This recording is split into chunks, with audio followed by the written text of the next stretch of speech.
Good afternoon. We'll call the meeting of the Minot City Council to order for today, September 3rd, 2019. It is 5:30. Appreciate everyone being here and tuning in online as well. This is an opportunity for everyone to go ahead and take their cell phones and turn them on to vibrate or turn them off, whichever is more convenient, so we can keep the distractions to a minimum. Roll call, please. Janser? Here. Olson? Here. Pittner? Here. Padragula? Here. Straight? Here. Wolski? Here. Sitma? Here. Pledge of Allegiance. I pledge allegiance to the flag of the United States of America and to the republic for which it stands, one nation, under God, indivisible, with liberty and justice for all. Number 3 on our agenda this afternoon is the mayor's report, and for that, I think that we do have that on our big screen that we can bring up. I might just ask that it be brought up in the back. I'm not even sure how to do that switching, so there we go. Okay. There you go. Taking a look at some of the different activities and different meetings that have happened, at least on my end, over the last 30 or so days. I did have a number of meetings and other email and correspondence. To note, on August 6th, I did do a radio interview on Energy Matters on 550 KFYR, a number of different board meetings that I do sit on. Also sat with the Red Cross Regional Director to talk about an upcoming event that is paired with the Minot Fire Department to take a look at smoke detectors, and we'll hear more from Chief Cornsnobble down the road on that, and also had a number of home closings on both flood control and on zombie homes. Looking down the road here, I did have was also at the town hall meeting with a number of the aldermen here, and also that evening had an opportunity on the 15th to welcome the thousands of people that were here for the FMCA Motor Coach Convention, and had an opportunity to even meet Captain Sullenberger, who was on right after I was, right before I ran back to our town hall meeting. City manager and I on August 16th also had an opportunity to tour the Dakota Boys and Girls Ranch and have a picnic out there. And then on the 17th, as you can see, I did go over the edge for the YMCA. And just for note, a suit is not the most comfortable way to rappel down the side of a building. On the 18th then was the Minot Food Truck Festival at Oak Park, and I did the MC work out there for the better part of the morning and early afternoon. If you didn't have an opportunity, there were well more than 5,000 people in attendance. Once again, it was perfect weather with a lot of musicians, and really kind of showcased the greatness that Oak Park has for events like that. On the 19th, I did welcome back the teachers at Minot Public Schools, and then on the 29th, I did have the opportunity to speak with some of the leaders from the Boy Scouts of America on some of their other fundraising efforts. On the 8th, you can see then there were 18 other city council, or I'm sorry, meetings with city staff and individuals, and as notated there, numerous other phone calls, emails, and many, many, many individual contacts with folks in the community. That is my shortened activities on the month, as I was out of town for about a week. I would certainly answer any questions or comments from anybody on the dais from my activities. If not, I would turn things over to our city manager for his report. That is item number 4 on our agenda this afternoon.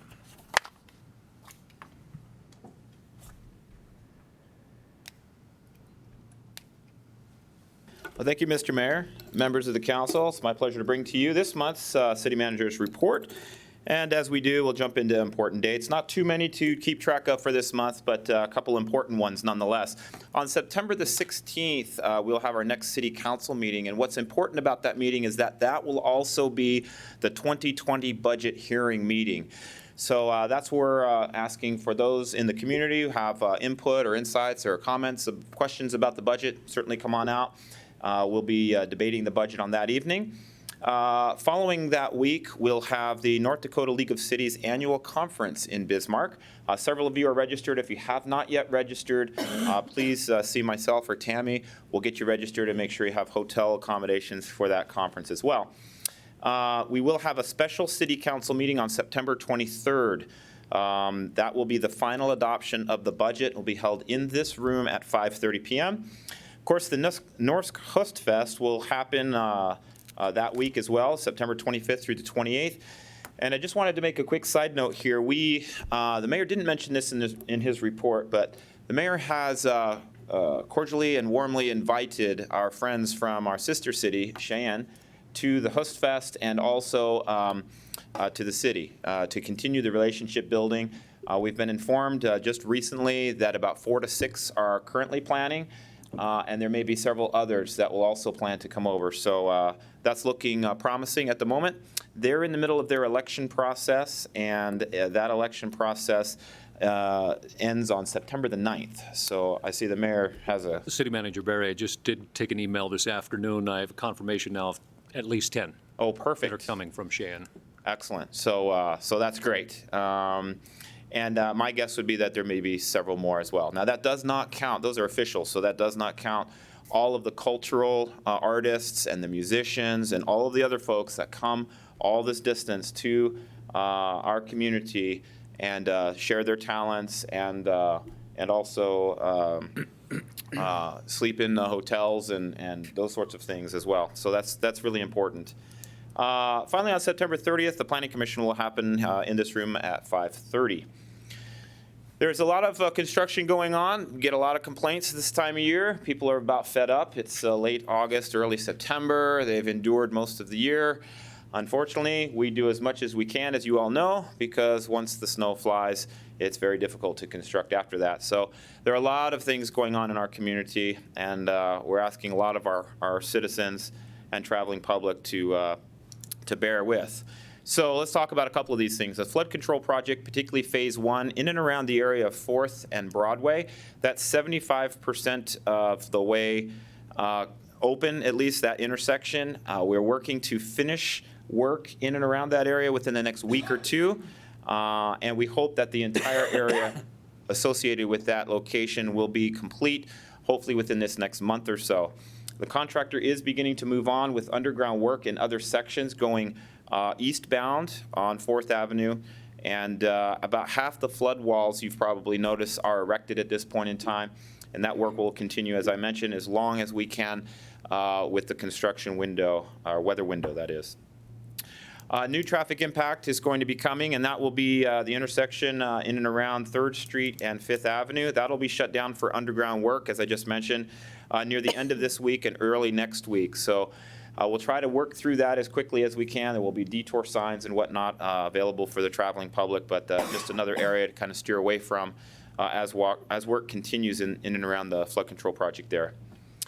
For phase 2 and phase 3, the first test of the Perkett pump station was conducted. We have 3 15,000 gallon per minute pumps that were tested and then pulled and then reinstalled. All the pumps work great, and that builds a lot of confidence knowing that we have great pumps. We have the pumps that are ready to go into action should we need it. So the contractor will open 16th Street for head-to-head traffic. Later this week. The closure there lasted, as you might recall, for about 4 weeks or so. Huge inconvenience to a lot of folks because it was a big detour in and around that area. Street maintenance continues. You may notice just this last week or so that there is quite a bit of work going on Broadway, particularly between Central Avenue and 20th Avenue Southwest. We're replacing concrete panels, curb, gutter, and other damaged infrastructure along the corridor. Right now, they're between Central and 11th, and as that project progresses, they'll move further south. And we imagine that this work will probably continue for the better part of this month, and as long as we can until we get the job done, again, given the weather window that we're talking about. The Safe Route to School project, or projects, I should say, is essentially complete with minimal work left, like tree planting and landscaping, those kinds of things. And the sidewalks are already being used, which is great. We wanted to have that done in time for the school season, and we did make that.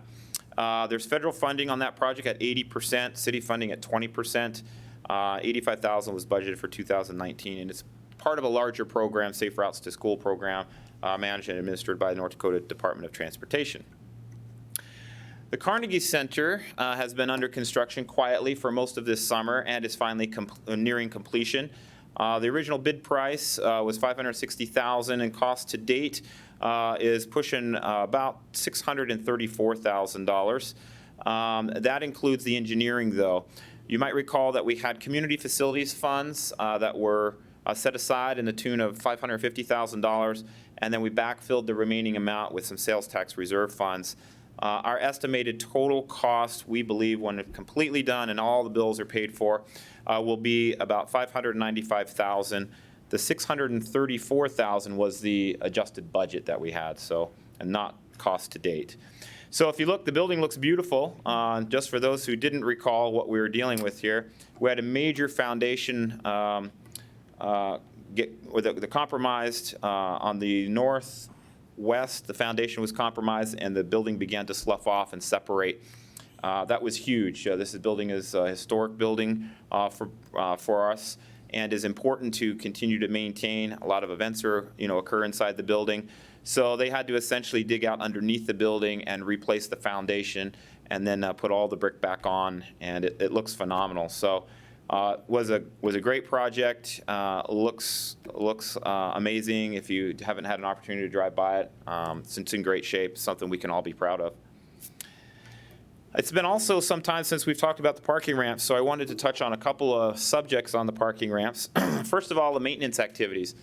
As you know, the city's for some time now been taking on all of the maintenance activities of the parking ramps, and we have staff in there about twice a day. And so there's a marked improvement. We've noticed a lot of great compliments coming from folks who visit the ramps or have parking passes in the ramps, or downtown business professionals and whatnot, owners.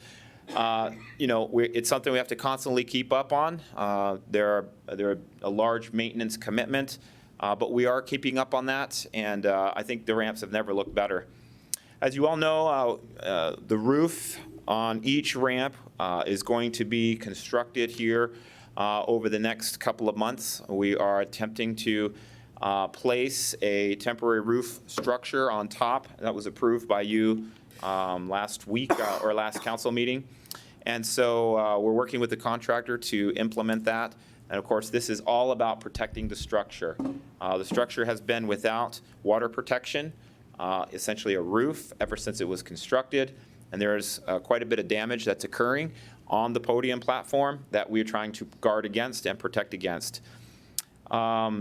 Additionally, cameras are being, we're going through some bids right now to determine what number and type of cameras we'd like to install in the parking ramps. There are a number of areas that we'd like to have surveillance on, including ingress and egress of the ramp itself for vehicles, and in addition, stairwell ingress and egress access. We're also evaluating street access for the commercial components.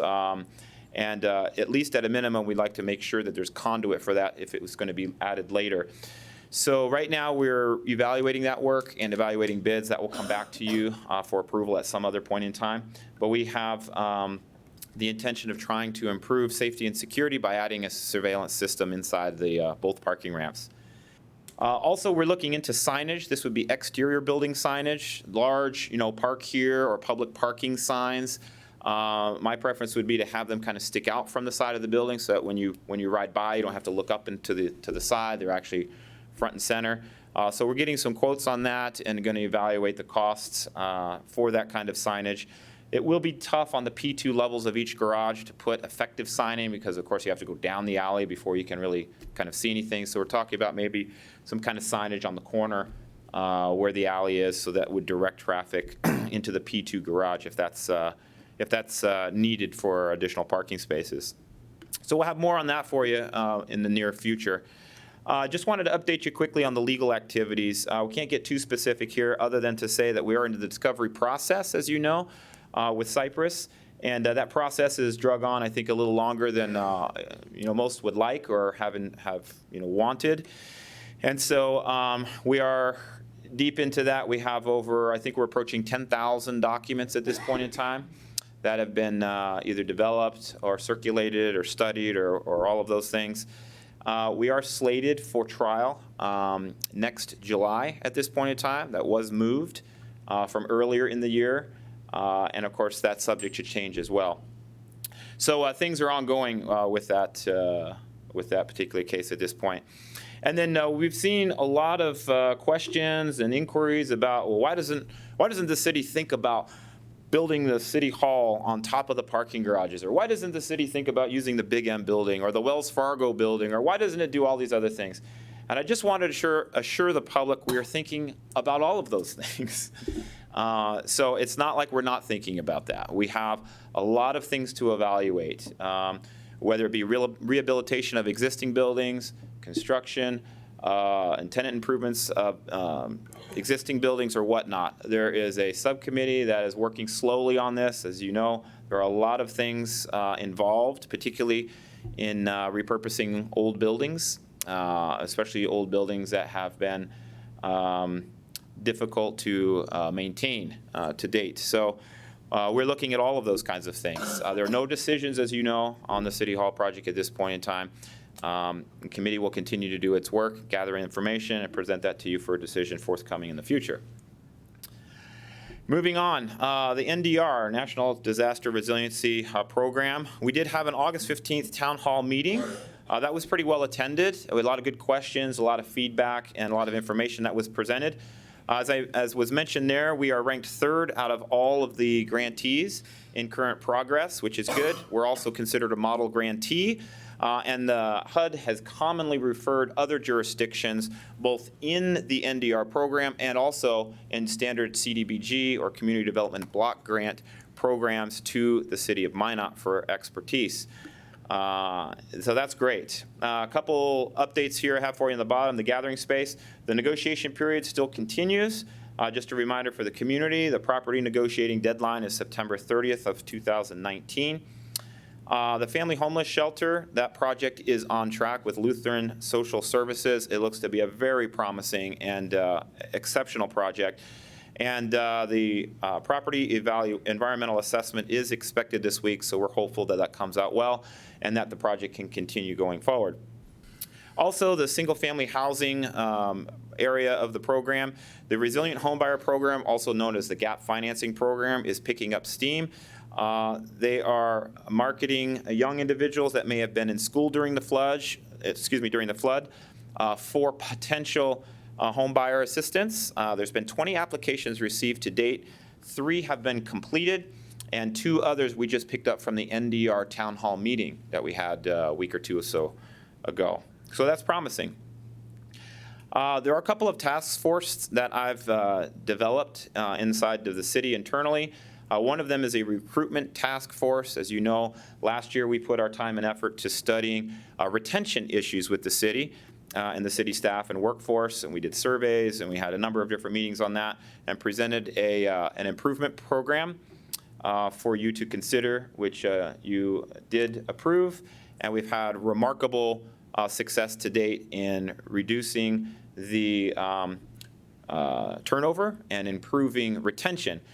So now what we're trying to do is turn our sights to recruitment. What we've noticed is that there are a lot fewer people applying for jobs when we have them available, and there are a lot fewer qualified candidates. So we're trying to essentially study the process and see if it's a flaw in the process or if there are otherwise opportunities for improvement in the process, what the general issues are surrounding recruitment, and essentially what the the market and job trends are, and some of the conventional wisdom in and around recruitment. There are several members, including Alderman Pittner, who sit on this, our HR director, the 2 chiefs, and our public information officer. We've had probably 3 or 4 meetings so far, and there are probably about that many needed to continue this work, and we hope to have some recommendations and some kind of report generated here in the next couple of months. Also, we've been working on a community engagement strategy, and this is another task force, if you will, focus group that we've developed internally that is studying community engagement strategies and approaches, evaluating kind of what we've done in the past, opportunities for improvement. We are well on our way to presenting this to you here in the near future. We have developed a draft strategy or engagement plan that has been reviewed with the focus group. We're now going to be putting the finishing touches on that and send it out as a final draft to the focus group for one last review. Then it'll go to the department directors for review. And then we'll get the final draft over to you here, hopefully soon, for you to see kind of what we've been up to and why that work is so important. So that's been good work that we've been working on here. Also, we just developed a buy local preference task force. You may recall that a proposal from the Maximize Minot Committee of the Minot Area Chamber of Commerce was delivered to you, I don't know, 5, 6, 7, 8 weeks or so ago. I've sat with the chamber president, and we've agreed to create a task force. On the city side, we'll have Alderman Olson, myself, the finance director, and city attorney on the task force, and then the chamber president and a few of his leaders, probably from the Maximize Minot Committee or the chamber in general, will also be participating. What our intent here is to try to evaluate buy local preference opportunities and stand them up against state and federal procurement laws and see if there aren't opportunities for making some viable recommendation for a local option or a buy local preference. All of this will be presented to you. There'll be no decisions made. We're just sort of a recommending group. We'll take the burden of trying to evaluate all the issues and come up with possible solutions. And then with that, as I say, hopefully be able to make a unified recommendation. And if not, there's areas that we disagree. The chamber president and I have agreed to just present those to you, and then you can weigh in, of course, as decision makers on how you want to go. So that's all great news. Also, there's a new sheriff, not really sheriff, but emergency manager in town. You all may know Jennifer Weichman. I've met with her and outlined the city's goals and objectives with emergency management. We've had several meetings with Jennifer and some of the other staff with inside the city. We're trying to focus on improving the relationship as well as information sharing between the two bodies. It looks like that's going well. And then we're also talking about various modifications to operational processes which would allow for streamlined communication and improvements in the way that we work between the two agencies. So that's exciting. Last, I wanted to highlight a couple of employees that have done exceptionally well. Margie Zietz was awarded the Chamber Eagle Award for Outstanding Customer Service. We've had several throughout the year, and I haven't been as diligent as I would like in recognizing them. I know Rick Feltner, our airport director, got one, and I think 1 or 2 other staff members did as well. So I just wanted to say thanks to Margie for all of her work and for being recognized, and also to the chamber president, John McMartin, and his team for making these, this awareness and making the award possible. We're very much appreciative. As well, Kevin Turnus, our city assessor, was nominated by the Board of Realtors as the Realtor Affiliate of the Year. It's quite a big nomination. It's a huge honor to have someone of his caliber work for the city, and I think you'll recognize and agree with me that as a professional that is often sought out by a number of different realty related activities. He is an expert that we have on staff, and we're very, very lucky to have him. So congratulations to Kevin also. With that, I have nothing further for you. I'll take any questions you might have. Thank you, Mr. Barry. Alderman Straight, you have a question. Thank you, Mr. Mayor. Tom, I had approached you and maybe the mayor while the mayor was away about the lease at the Carnegie. Yes. And for my colleagues here and at least the general public, it's my understanding that the lease at the Carnegie runs through 2021. But my point in bringing it up now, Tom, is I would like us to look into the rate of that lease. I know we had our airport director before us a couple of weeks ago with a very hot button discussion about rent and lease agreements and costs and fair market value discussion. And I think it's only prudent if we pump community facility funds into the Carnegie that we should get a better return, and we should just have a fair operating practice for lease agreements. I'm also going to be very transparent that I've been approached by one of the subcommittees that I sit on that the nonprofit would like to move into the Carnegie, and so that's the reason why I bring it up today, just in all transparency, that I think that if the city is going to rent out that property, we should be getting something more back in terms of a rental agreement that could help offset some of these costly renovations. Mm-hmm. Thank you, sir. Mr. Mayor, Alderman Stray, thank you. I think that is something that we're kind of stuck with until 2021 because the lease is clear. It is $1 per year rent, essentially.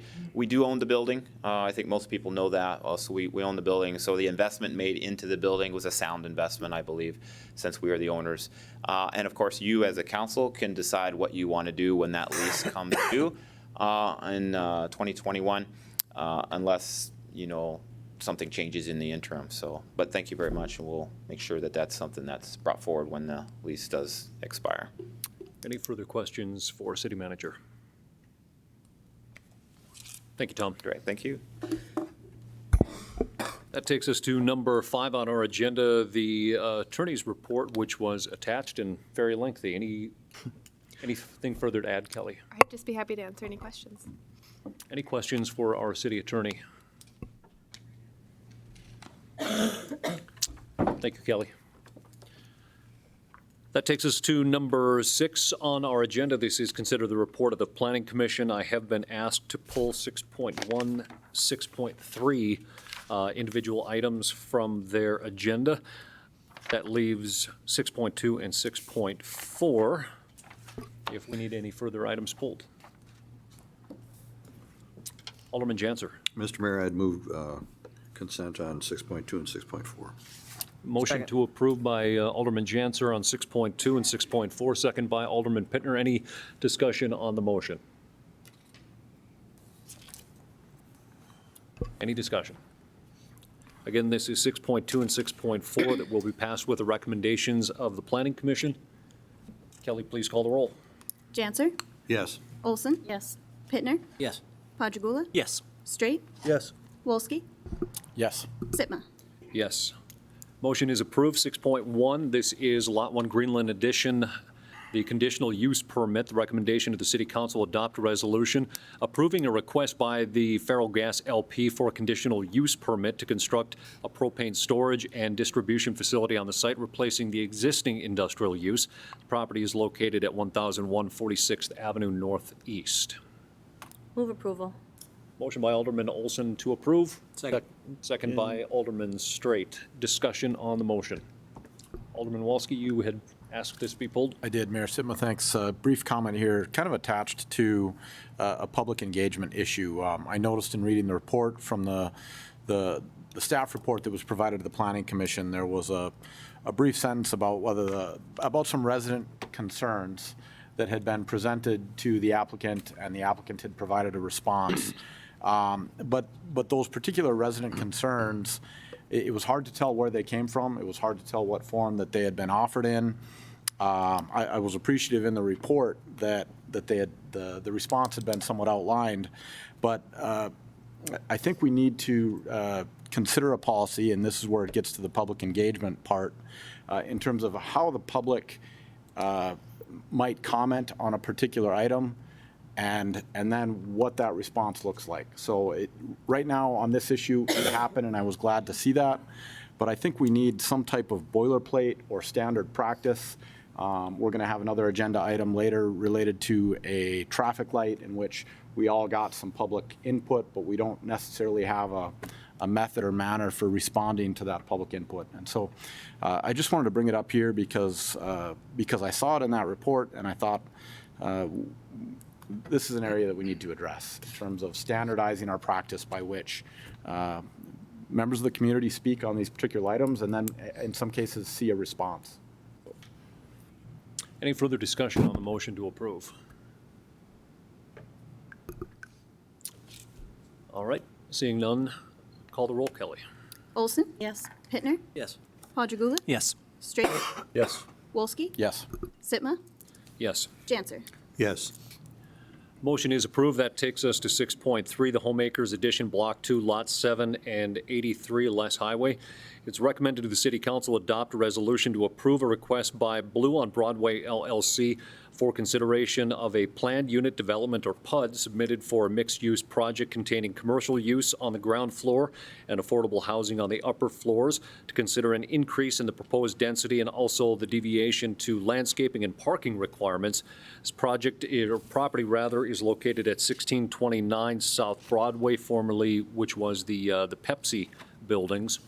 It's recommended the city council pass an ordinance amending Chapter 2 definition. Let me see. No, I'm skipping through. Never mind. Skipping through to 6.4 on that one. So that is the recommendation located at 1629 South Broadway. Move approval. Motion by Alderman Olson for approval. Second. Second by Alderman Straight. Discussion on the motion for approval. Alderman Wolski. Mayor Sima, thanks. I have a few comments here, but before we get into that, I want to first offer an amendment to this. So I'm looking at the particular resolution. I'm looking at item number 3, Part B. It says reconstruct First Street Southwest, including sidewalk and lighting. I would prefer that this resolution read reconstruct First Street Southwest, including sidewalks on the east and west sides and lighting. So I want the resolution to require sidewalk on both sides of the street here. So I offer that amendment. Second. Motion to amend the motion by Alderman Wolski and a second by Alderman Straight. Discussion on the motion to amend. I would actually ask the applicant, or where are we at? Right over here. The applicant to come forward on the motion to amend as well on the issue. Good evening, Todd Burning. You asked me to come up. What do you need? Yes, if you could maybe give us a little more backgrounding on the issue that is before us as well, and including the amendment here from Alderman Wolski on the proposed sidewalk on both sides. Yeah, we don't have a problem with doing it on both sides at all, as long as planning and everybody else is on that page. And actually, I think that's in our budget to do that. Mr. Burning, if you could, I know you went through this at great length at the Planning Commission, but for the council and for the folks that are tuning in online, if you could just give us a brief over. Yeah, absolutely. What we've proposed on the old Pepsi plant site, and we're working with that family. Obviously, they're the main people of Blue on Broadway, to do a mixed-use facility. And our company, Epic Companies, this will be our 12th one, and we understand the ratios quite a bit. This will also be our third project for low to moderate income housing. And there's been some misquotes and different things out there. We study shared parking. A lot of our developments are in urban settings, and how to maximize use of space. We don't build just 3-story apartment buildings with lots of space and parking that's full at night and empty during the day. Well, we try and maximize infrastructure. Matter of fact, 2 of our developments in downtown West Fargo were recognized by the governor, and West Fargo got the first Main Street grant because of that, and trying to establish mixed use. We have 10,000 square feet of gross space, about 8,800 of usable space on the main floor. The other space is mail rooms, things like that, penetrations, et cetera. The city asked us to do 3,000 square feet of office only. As we all know, a huge percentage of office is 8 to 5, not evenings, not weekends. We had absolutely no problem with that. As a matter of fact, we'll probably monitor that closer than the city will on what our mix is. That's what we do. We turn away. It's a very sought after location, no question about that. And we're not going to put in a Wings and Rings. We're not going to put in a boat dealership. We're not going to put in things like that gobble up a lot of space. Our facility is obviously office space. Boutiques, Shake Shacks, things like that, that are all about a mixed-use community. I was also quoted, and either misquote or misspoke or whatever, that I'm 99% sure I didn't say this.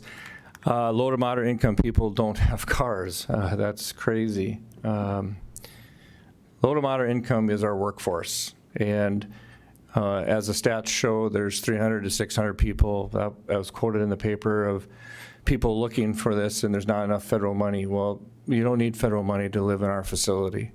That's covered by the resiliency and HUD contract.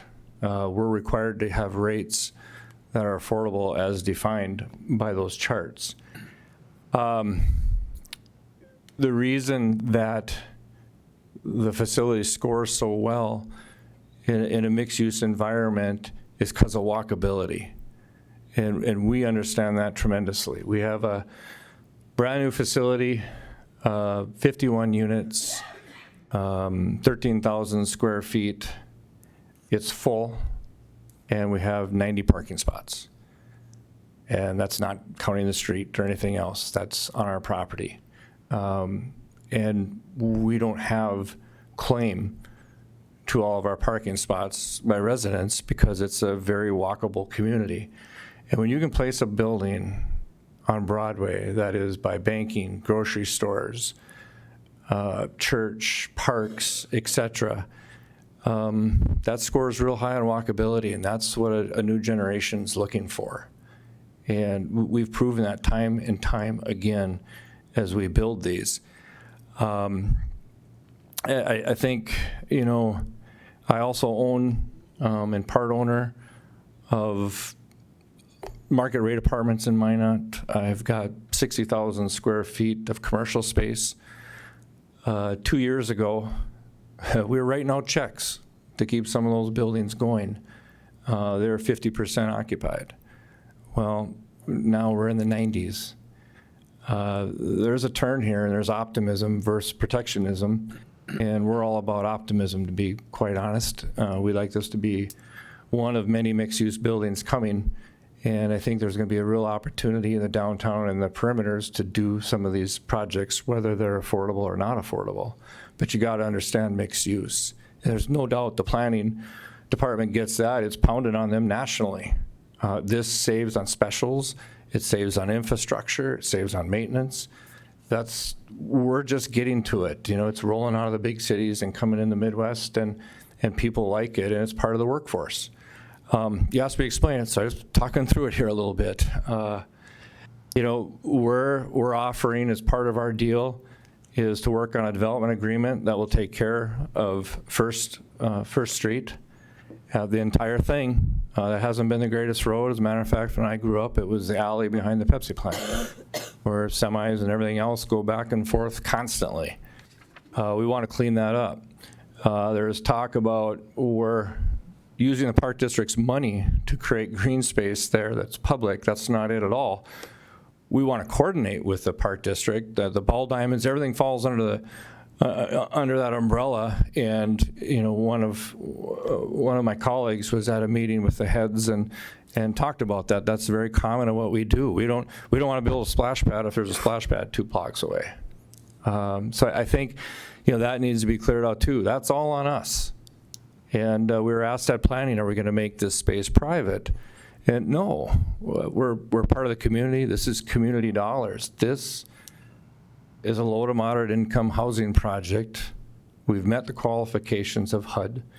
We've met the qualifications of the city. And it's an area, frankly, that we're experts in. And, you know, we're familiar with the Minot market. We have our own stuff in Minot. We have Beaver Ridge was our very first one. Did some things right, did some things wrong. But it's a very successful property, and we're going to be turning that over to the university here in another year. So I think we've gone through the process, Mr. Mayor and Council, and I'm here to answer any other questions. I see a lot of people in the audience that they might use whatever reason to try and stop this, and they probably could be successful or maybe not. I don't know, but we know what we're doing, and we're going to. We have of the $10 million project.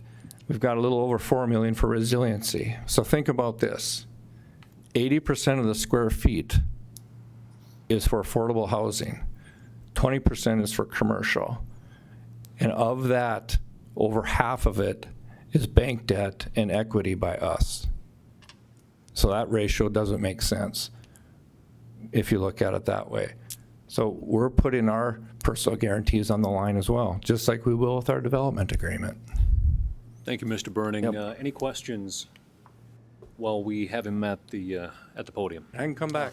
Alderman Olson.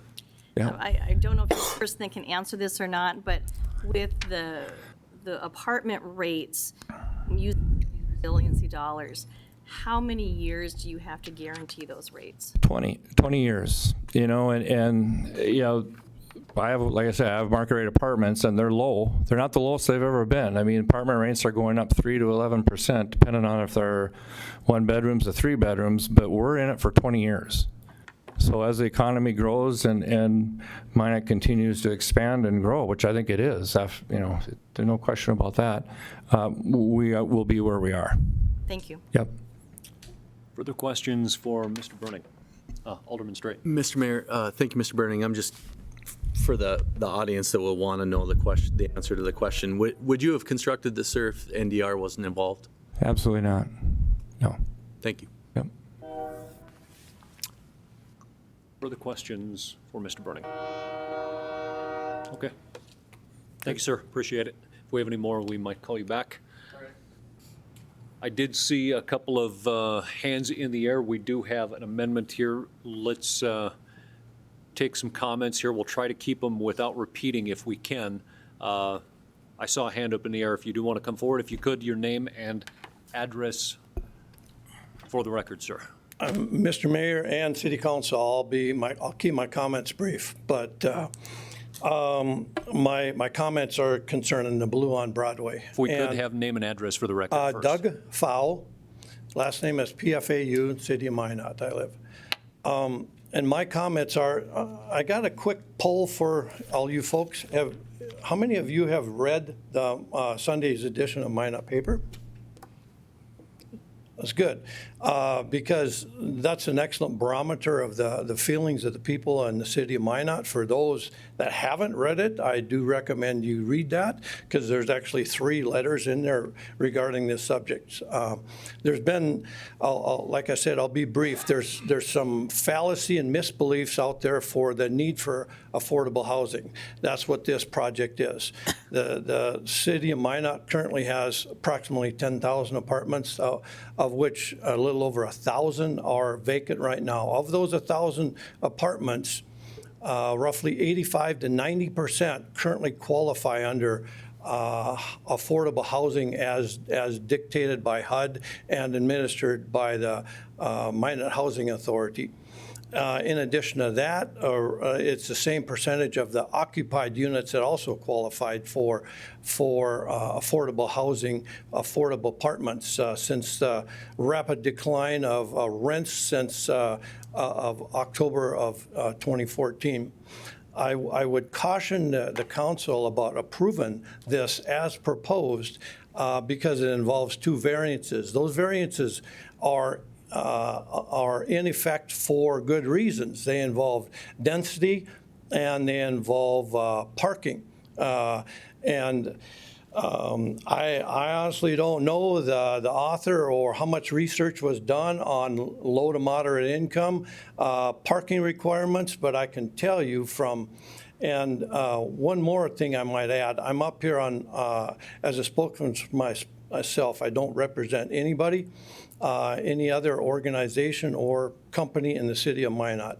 I hope I'm the voice of common sense. But I also, getting back to what I said, I would caution the city of Minot approving this project as proposed, because it currently needs 2 variances to get underway. That's not a good thing that the city would think about granting these variances. They're in there for a reason. All the builders, all the developers, all the contractors that built apartments since the boom of 2012 when they started adhered to all these variances. Why should this developer get a variance to these city ordinances? For those of you that didn't read the paper, I refer you to the First Western debacle.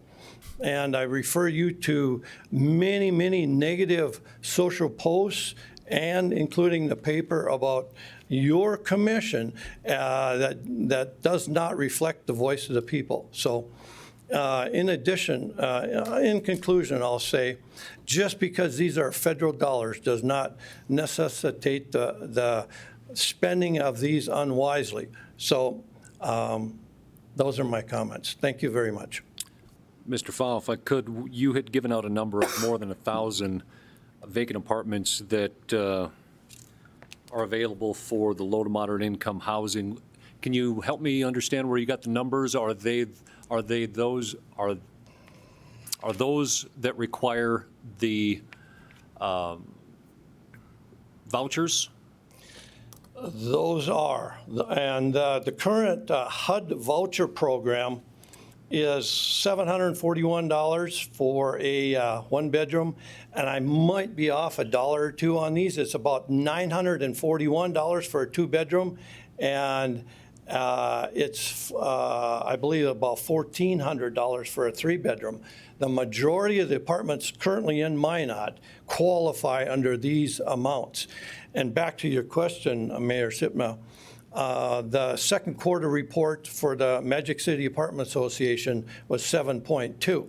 So if you do the figures, that's about 750 vacant units. But I'm retired now, but in my previous career, I was the Magic City Apartment Association president for 5 years. And I know historically that number is low because there's a lot of companies and individual owners that don't report to that number. So historically that number, so that's where I got the number of approximately 1,000 vacant units currently in the city of Minot. So we do not need affordable apartments at this time. The conditions that brought the need for affordable apartments, you know, hopefully won't ever happen again, which include the 2011 flood and the oil boom of starting in 2012, basically 2008, actually. The reason for the big increase in apartment rent prices during that period was the surrounding communities didn't have the infrastructure. They did not have the apartments available, so therefore people lived and moved to Minot. That isn't the case anymore. There's vacancies in Stanley and Watford City and Williston and Dickinson. So that scenario most likely won't ever be repeated again. So hopefully I answered your question. So Thank you. Alderman Stritt, you had a question for Thank Mr. you, Fowle. Mr. Mayor. Mr. Fowle, can you explain to me, I've kind of been curious in the whole process, and why more apartment owners, you have 5 years experience with the housing authority, why didn't more apartment owners come forward with the NDR possibility to maybe renovate complexes or speak to it? The reason I asked her is I asked Mr. Burning a direct question if this project would go forward without NDR funds, and I'm just curious why, in your opinion, why that didn't happen and why Mr. Burning. It's solely my opinion. I actually know a guy that attempted to do that. The guy happens to be a CPA, very intelligent guy. He thought the whole process was too cumbersome and too complicated, and it involved too many restrictions, and he had to put a lot of money into it before he would even know if it got approved. So to my knowledge, other than the Park South project, nobody took advantage of the NDR money. Thank you, sir. Any further questions for Mr. Fowle? Thank you, sir. Thank you. I think Mr. Zakian wanted to come forward here with a little information as well.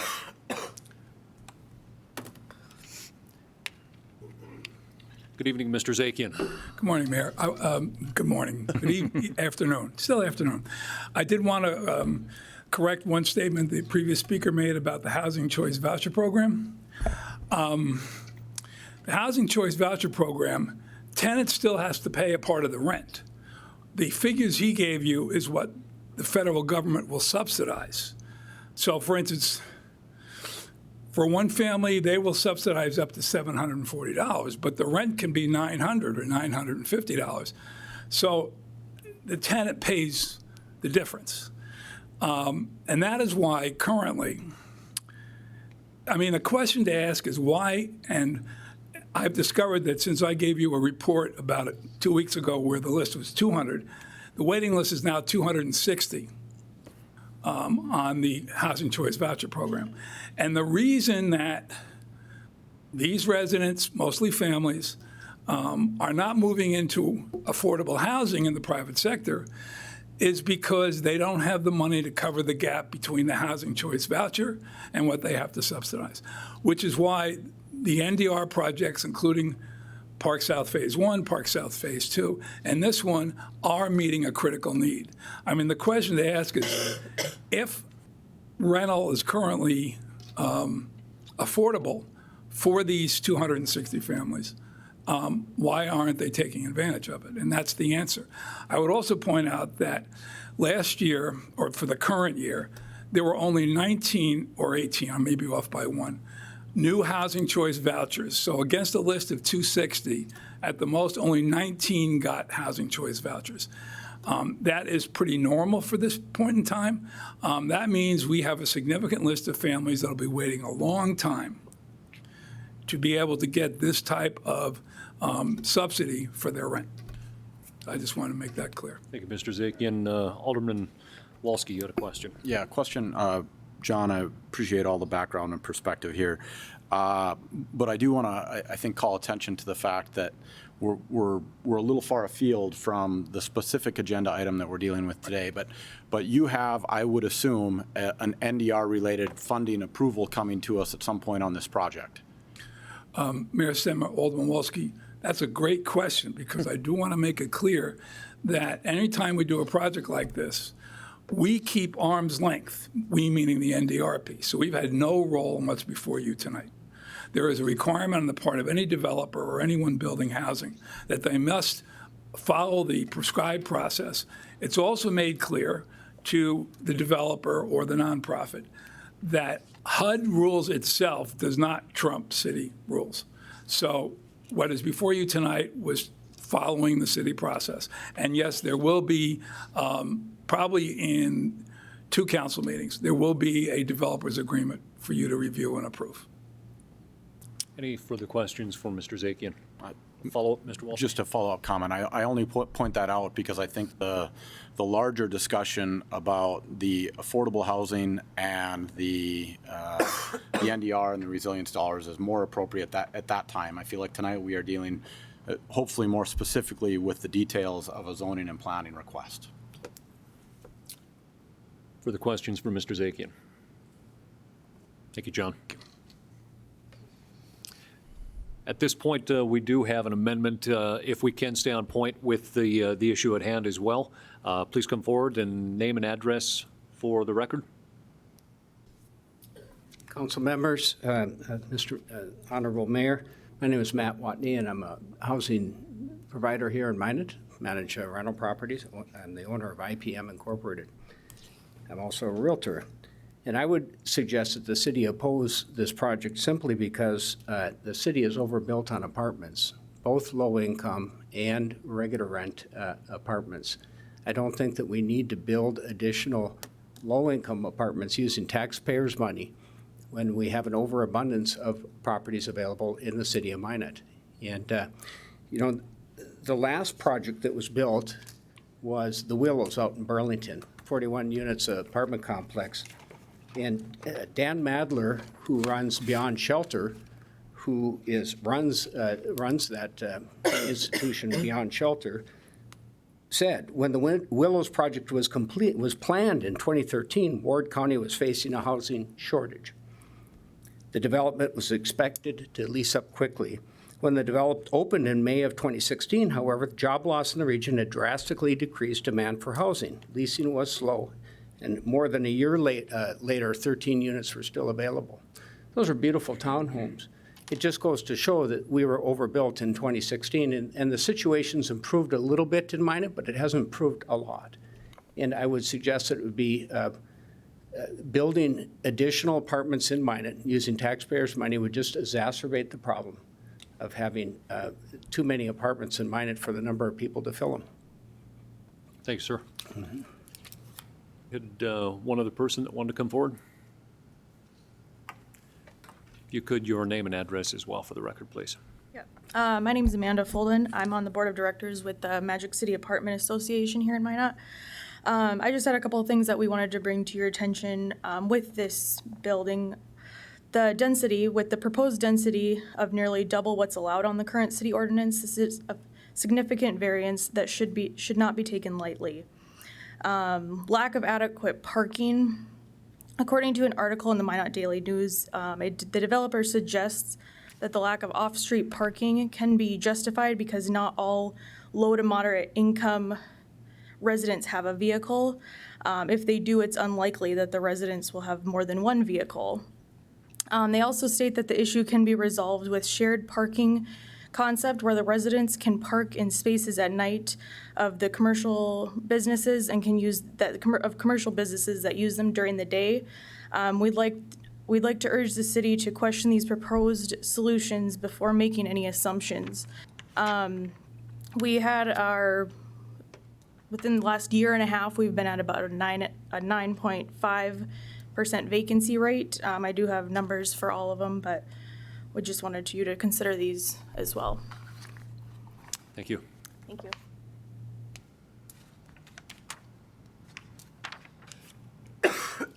Take one more comment here, and then we'll give the option to Mr. Burning, and then we're going to come back to the council for our amendment.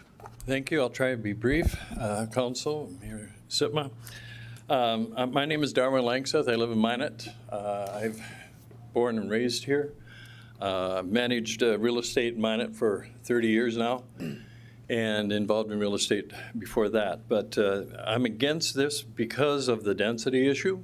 It's a major deal. I'd just like to remind people that in 2011, we brought a project in front of the council, and it was for 144 units. And we had to reduce it 3 apartments because of density. Now, that was all our own money, coming at a time when the vacancy rate was about 0, and people were definitely looking for places to live. But yet it was okay to reduce our project by that, and therefore I don't think that's a valid reason to deviate from that. And parking, that is an issue, and if you think that isn't, you should go up and down Broadway and see for yourself. That many apartments with people coming and going, right there is going to be an issue because I managed the property to the north of there for, again, 30 years. And parking was always an issue with commercial property. They don't have enough parking. So whoever they put in there for commercial is going to have a problem with parking. And they're going to be at odds with the tenants that are in the building. So for those reasons, I am against this project. Thank you. Thank you. Okay. I think Mr. Burning had one less comment for something new, if we could, sir, and then we're going to turn it back to the dais. Yep, thank you. 2 things. Park South, that was phase 1, is running 95 to 98% full. The only reason it's not full is just turnover and changing of things. That's been for the first year, and really some units, we have people waiting for them. So it's not apples to apples. Probably the biggest thing on variances is most city code isn't written for mixed use. Comparing parking spots for just apartments or parking spots just for commercial is different than mixed use. And it's turning over those parking spots. It's a completely different concept. And that was my 2 points, just to keep in mind. Thank you, Mr. Burning. With that, we do have an amendment to the motion, and the amendment is a little stronger wording on sidewalks on both sides of the complex, on both Broadway and First. No, both the east and west sides East of and First west, thank Street. you. Yep. We do have a motion and amendment and a second on that to the motion. Any further discussion on the amendment? If not, Kelly, please call the roll on the amendment. Wolski? Yes. Sitma? Yes. Janser? Yes. Olson? Yes. Pittner? Yes. Adragula? Yes. Straight? Yes. The amendment to the motion passes. That takes us back to the original motion for what is before us on the home acres, which is the Blue on Broadway LLC. Further discussion on the motion? Alderman Walski, and then I'll come over to you. Sure. Mayor, thank you. No shortage of discussion on this tonight, and I think some points from the public that are worth taking and acknowledging. But the first point I want to make here is that what we are talking about tonight is, though in application it feels very much like a variance, it is not a variance. This is an approval for a planned unit development.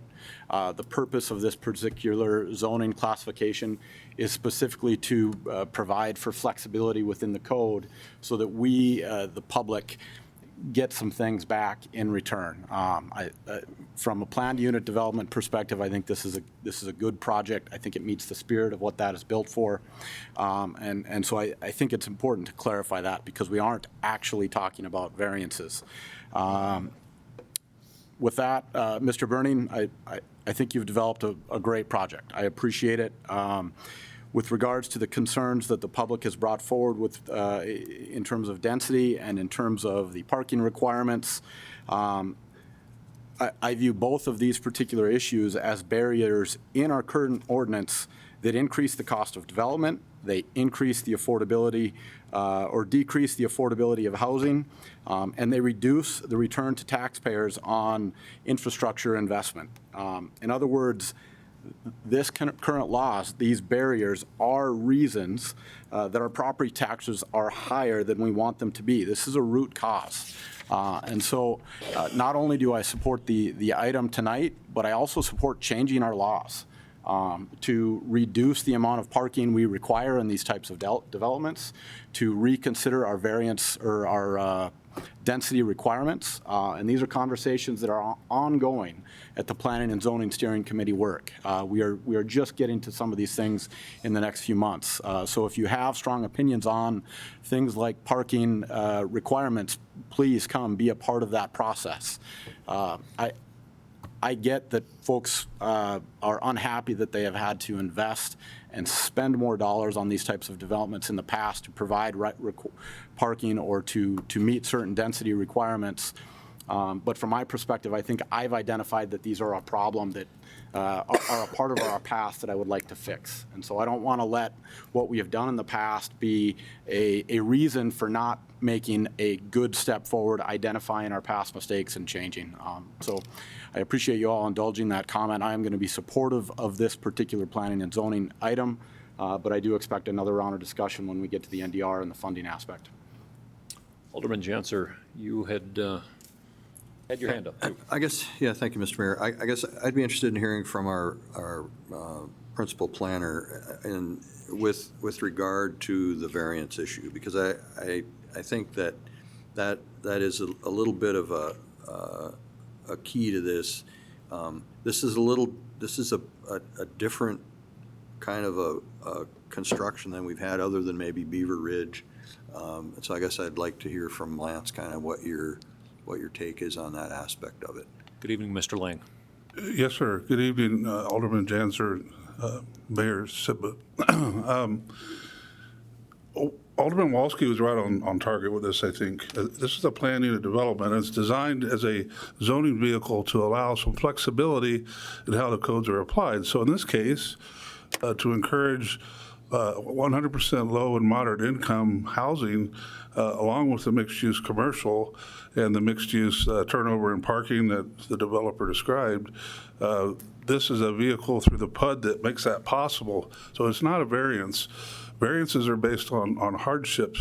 There's not a hardship here. There's an opportunity to look at this project in a different light because it is an opportunity to provide 42 units of low and moderate income when we know we've got 260 or so people that need that kind of housing in the community, and it's been a constant demand. There's always been 100 or more, from my knowledge, on that waiting list, and the vacancy rate at Park South, basically 100% full, I think upholds that as well. So this is not a variance issue. This is a planned unit development approach to this project. Thank you very much. Any further questions for Mr. Lang while he's at the podium? Alderman Patagula. Yeah, I understand that this is a means of allowing people to be more creative and developing. That said, how much leeway are we giving in terms of density and parking? I mean, is it like double or triple, or a certain percentage more than normally would be allowed? How much leeway is the developer getting? Well, every planned unit development is taken on its own merit, case-by-case basis. You'll recall Southwest Crossing, the Continuum of Care retirement facility recently, was also a PUD that asked for an increase in density. In this case, they're asking for 42 units of 100% low and moderate income.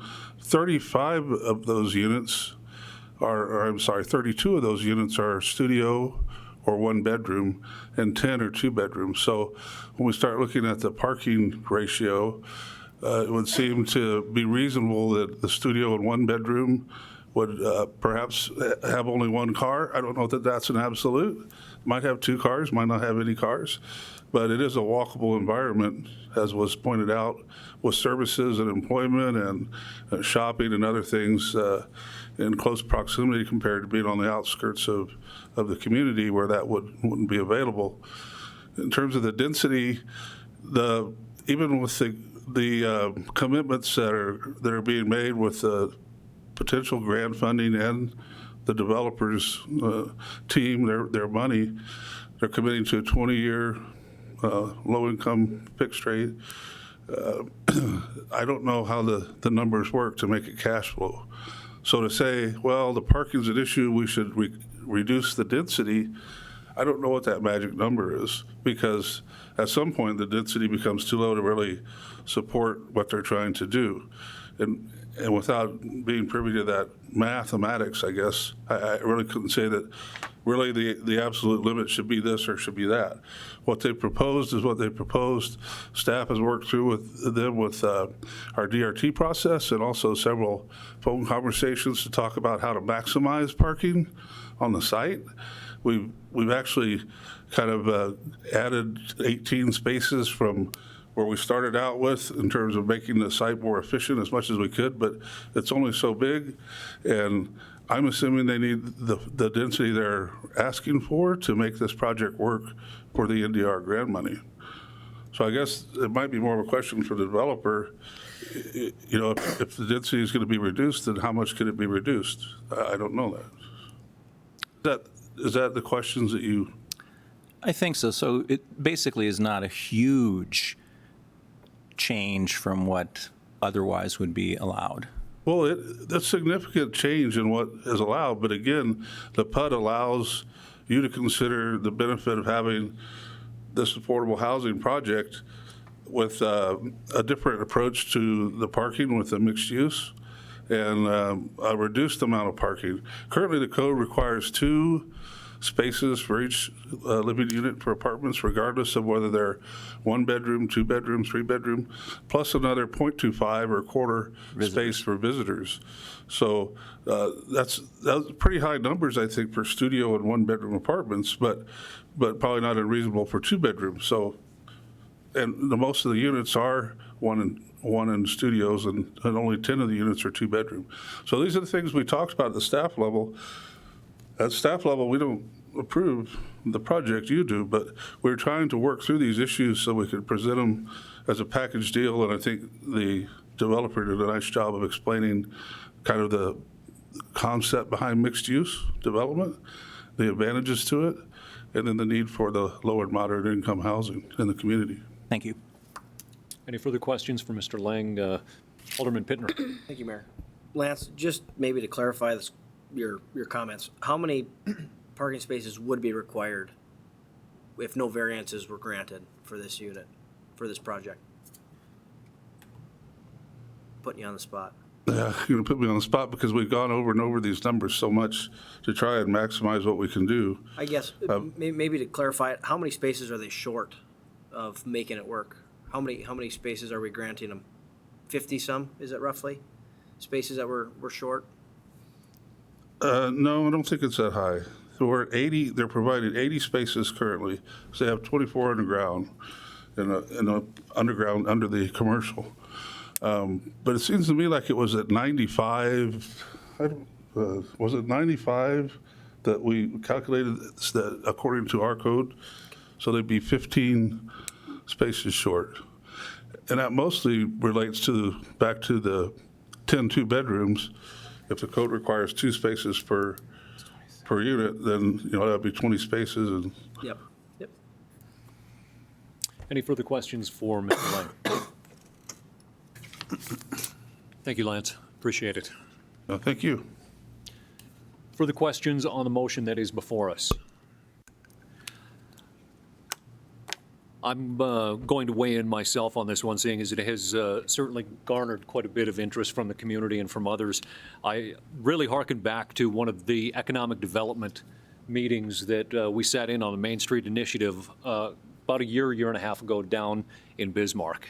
And they referenced projects exactly like this on mixed use. They talked about infill and they talked about redevelopment being critical to the community. They talked about mixed use being at the heart of that. Walkability being absolute prime in filling these types of commitments to the community, which actually not only enables projects like this to fill, but then to actually backfill into the apartments by filling a lot of the much needed jobs within this shortage of workforce that we have, enabling more people to come to the community to fill the apartments that we've heard from that have vacancy ratings. We've done the due diligence on, I think, the projects with Park South and with the developer that has proven projects in West Fargo and right here in the Magic City.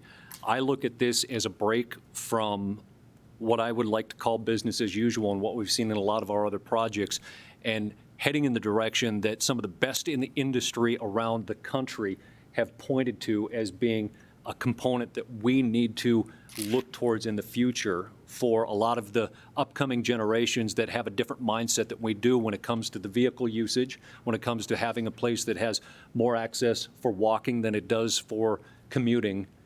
And then on top of that, someone who's willing to come in and make a substantial investment in our community. I'm going to support this project for all of that. It was a piece that when I came into this position, campaigned on infill and redevelopment and everything else I just mentioned and what Alderman Walski had talked about.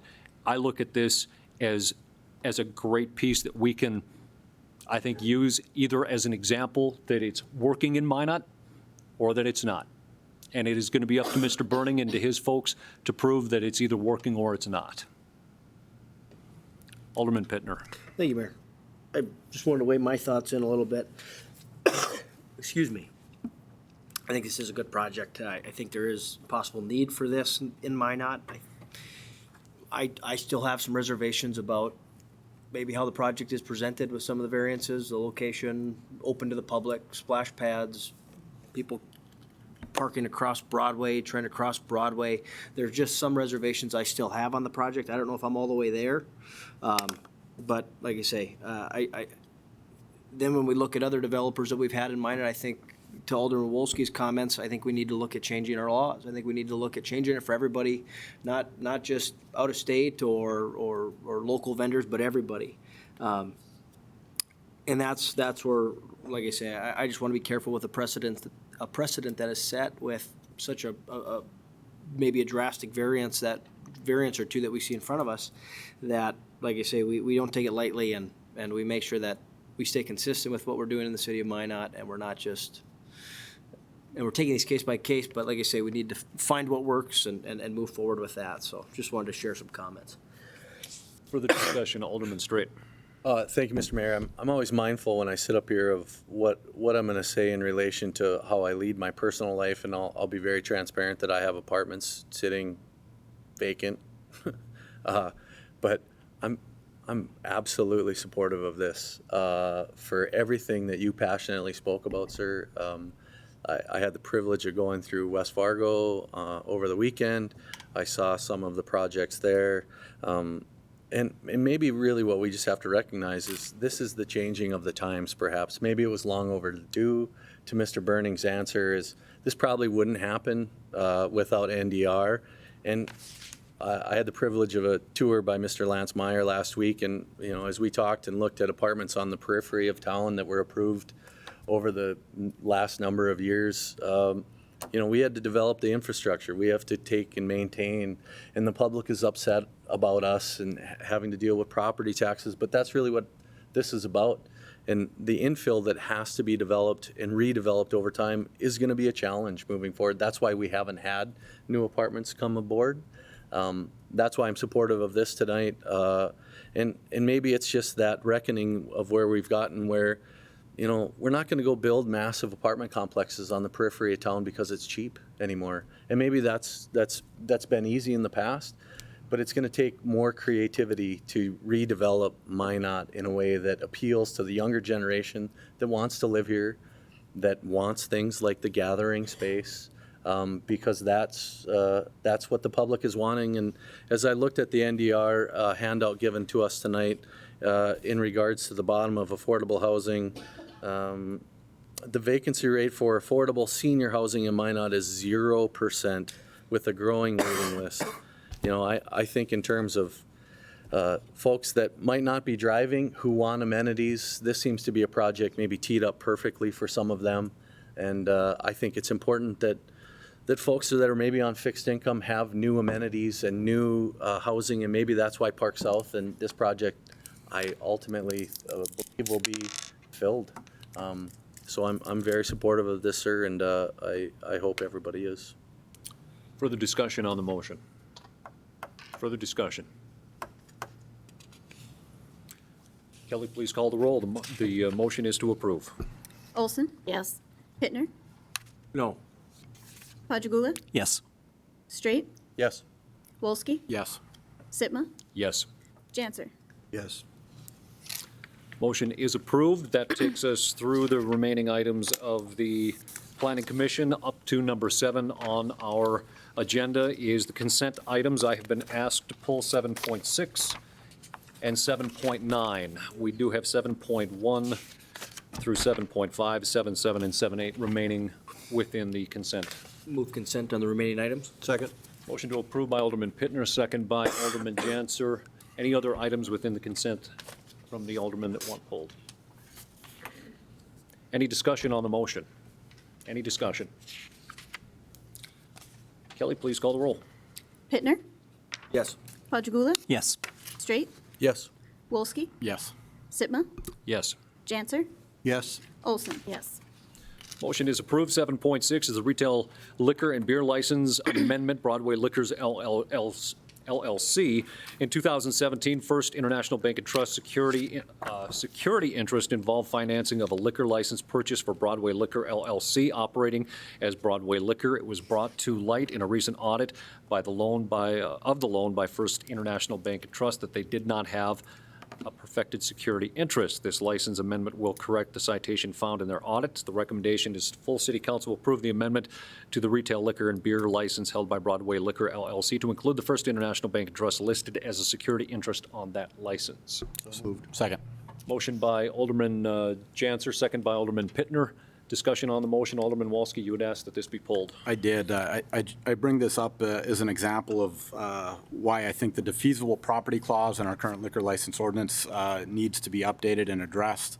There is, I don't believe, any interest or any reason for attorneys and security interests and the possible remedies that may exist if something like this goes a little astray to be in the middle of conducting commerce. There are other hang-ups inside of our liquor license ordinance, like moral character clauses, inactivity clauses.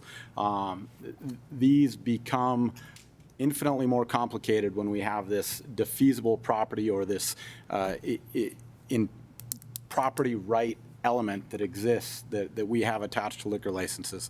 Everyone knows this has been an ongoing topic of concern, particularly to me, and I'm going to just continue to point it out when we have examples that suggest our ordinance needs updating.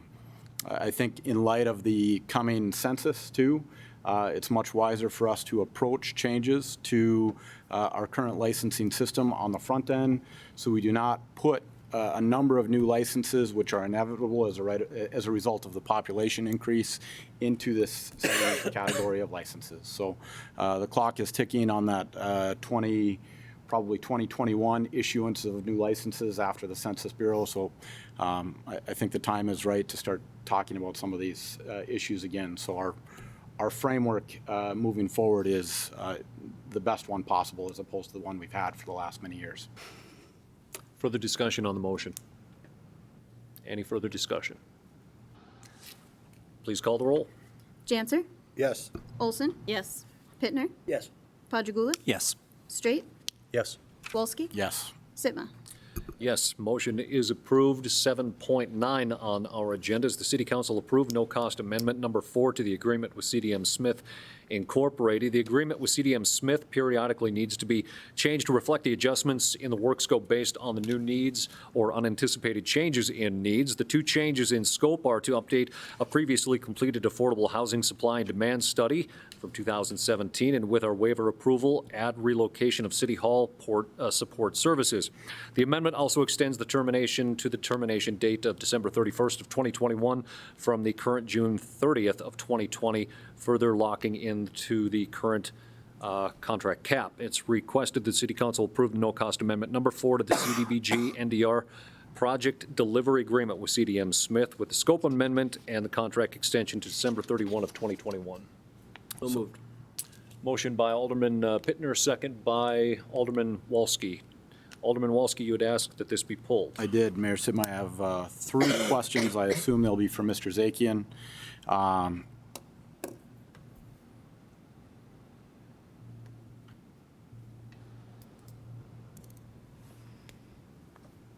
John, this is the part of this that got my attention was the update to the housing study. The housing study was a previously completed activity a couple years ago, very early on in the process.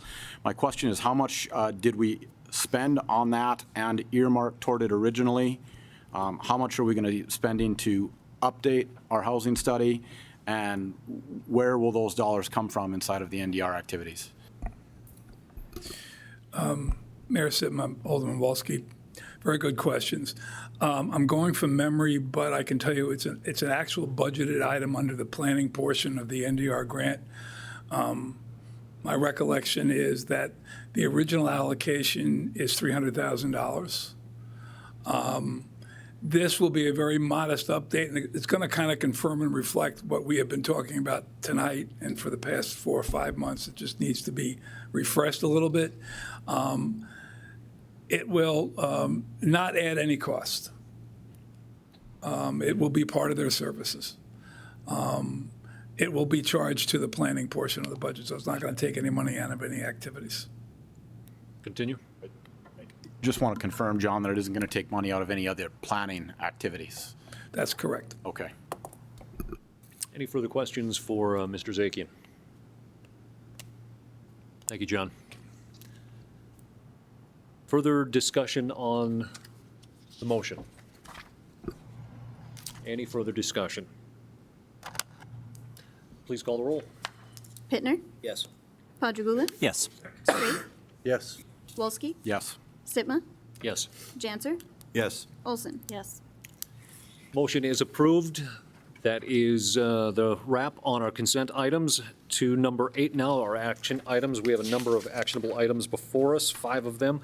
Start with 8.1, the sidewalk assessment roll for 2019. North Dakota Century Code Chapter 4029 gives the city authority to construct, rebuild, or repair sidewalks upon property owners' noncompliance and to assess the cost of doing so against the parcel benefiting. Staff recommends approval of the assessment roll for the sidewalk repair project 4311. So moved. Motion by Alderman Pittner to approve, second by Alderman Olson. Any discussion on the motion? Any discussion? Seeing none, please call the roll. Pittner, Yes. Padragula, Yes. Straight, Yes. Wolski, Yes. Sitma, Yes. Janser, Yes. Olson. Yes. Motion is approved. 8.2, this is the 31st Avenue Southwest and 10th Street Southwest Signal Warrant Review 4393. This is a little bit long. I apologize. I'm going to get through this. I realize we do have some comments. We will take those here in order without repeating ourselves here. This is as part of the 2006 16th Street Southwest and 37th Avenue Southwest reconstruction project. A temporary span wire traffic signal was installed at the intersection of 31st Avenue Southwest and 10th Street Southwest. The initial purpose of this intersection was to aid in the detour of traffic. After the South Broadway reconstruction was complete, the neighborhood surrounding the traffic signal in question lobbied for the span wire to stay, even though the warrant it was unwarranted. The signal cabinet and controller are significantly outdated and were originally obtained from the city of Bismarck. Excess stockpile. Spare parts are now difficult, if not impossible, to obtain. In the spring of 2019, the Traffic Department conducted a signal warrant analysis for the study intersection.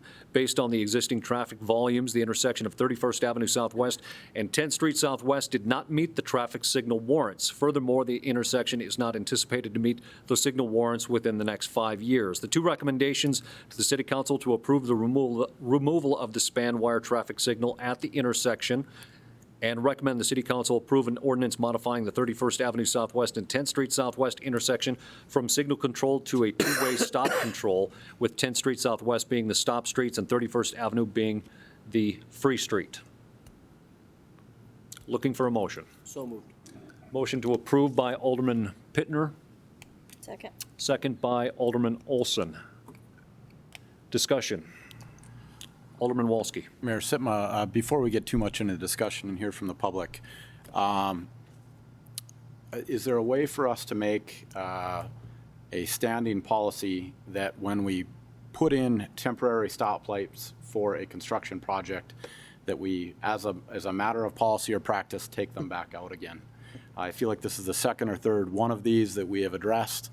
We seem to go through this almost every single time, and maybe that will just help facilitate some of these things in the future. Good evening, Mr. Meyer. Good evening, Mr. Mayor. Alderman Wolski, that is the policy now. Years ago, when we'd partner with the DOT for projects and they'd necessitate these temporary traffic signals, I think the DOT after the project would say, well, you've paid for a portion of them. If you want them, you keep them. People get used to these and then they just stay up. Now, the DOT's policy, and we follow it, is that they're removed. When we reconstructed Burdick Expressway here a couple years ago, a temp signal went up at 13th and Valley and then 27th Street and Valley. After the project was completed, both of those were removed. So that is our current practice at this time. Lance, if you could, I did see it buried within the actual attachments, but if you could, seeing that this traffic signal is on its last leg, what is the cost of replacement into something that is acceptable by today's standards with what we have running elsewhere? Generally speaking, a typical intersection traffic signal will run about $250,000. They can be a little more, they can be a little less. It depends on the geometry of the intersection or how wide it is. I would see this traffic signal costing pretty close to that. Might be a little strong. Further questions, Alderman Olson. And I would assume, Lance, that that would be all city dollars. There wouldn't be any matching funds from the state, correct? Mr. Mayor, Alderman Olson, that's correct. So right now, we don't have this signal program with the DOT. And even if we did, based on this warrant analysis, the DOT wouldn't fund it. They can only fund traffic signals that meet the warrant analysis. Thank you. Further questions, Alderman Wolski. Lance, drove through this today. If this is approved and we decide to take this light out, the 4 wooden traffic light poles, I don't think they're utility poles. I think they're there solely just to hold the light up. Will those be removed as well? Mr. Mayor and Alderman Wolski, we won't remove them this year. We'll wait until the storm sewer assessment project comes through next year. And the only reason why is because when we start installing the pipe and redoing that intersection, these are going to be in the way. And so that's why we're bringing this to you. We've tried to nurse this signal along as we can, and it's on its last legs. And so the opportunity is now in front of us. It's going to have to come down to support that project. do we want to put it back up? Do we want to put in a typical signal that we have somewhere else, or do we want to go back to what 10th Street always used to be, was a two-way stop with 31st Avenue being the through? To try to alleviate some of the concerns that I know folks have, including my relatives that live down in the area. Right now, we have some restrictions on 10th Street just because of the way that it was built 20-some years ago. It's a two-lane roadway. There's no opportunity to try to take some of the turning traffic and separate that off. So if you wanted to take a right turn, which is the predominant turn if you're going northbound on 10th, and you get to 31st, and you're stuck behind 4 cars that want to take a left, you have no option but to sit there and wait. If we reconstruct that intersection and then widen that out a few feet and we're able to fit some turn lanes in, that affords us the opportunity to split that traffic up. And if you're in a right turn, you don't have to wait for throughs or for lefts. You can make those movements, and it's actually more efficient than what we have today. And it costs a heck of a lot less. Further questions for Lance? Thanks, sir. You're welcome. This time I would open up for comments. Again, I would ask that you come forward and name and address for the record, and then if we can, try not to have information repeated. Please come forward.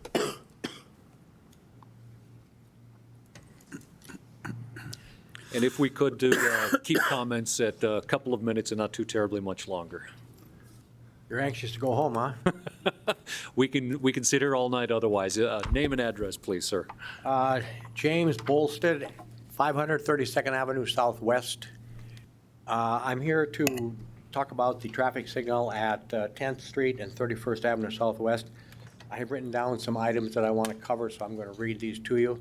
If you could pull the microphone just a little bit closer so it can carry. There you go. Thank you. Okay. I looked at the traffic control study, warrants for traffic signals. From that report, I concluded that with all the traffic on 31st Avenue Southwest, it's going to be very difficult to cross 31st Avenue on 10th Street. We have lived in a condo off 32nd Avenue, as I just indicated to you, for 22 years. And we are well aware how difficult it was to cross 31st Avenue when there were stop signs there.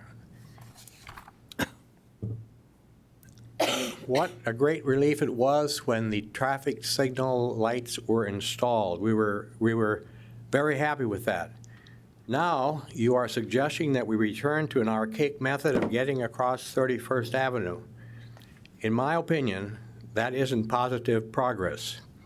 Now, I have the report here that was put together by the engineers, and they've got the total number of vehicles starting at 6 a.m. in the morning and running through 10 p.m. at night. And I would just like to start at 10 o'clock in the morning and indicate how many vehicles are going both ways, east and west, on 31st Avenue. At 10 o'clock, 415. 11 o'clock, 555. 12 o'clock, 590. 1 o'clock, 569. 2 o'clock, 322. No, I mean, 3 o'clock is 639. 4 o'clock is 674. And at 5 o'clock, 722. 6 o'clock, 524. Now, imagine yourself trying to cross 31st Avenue at those times. We've done that. We did that years and years and years ago. As all of you know here, 31st Avenue runs southeast way down to that housing project that really blossomed in the last several years. There are only 2 outlets for those residents down there, to my knowledge, if you want to go west, 31st Avenue and 37th Avenue. 31st Avenue is utilized an awful lot. There's no question about that.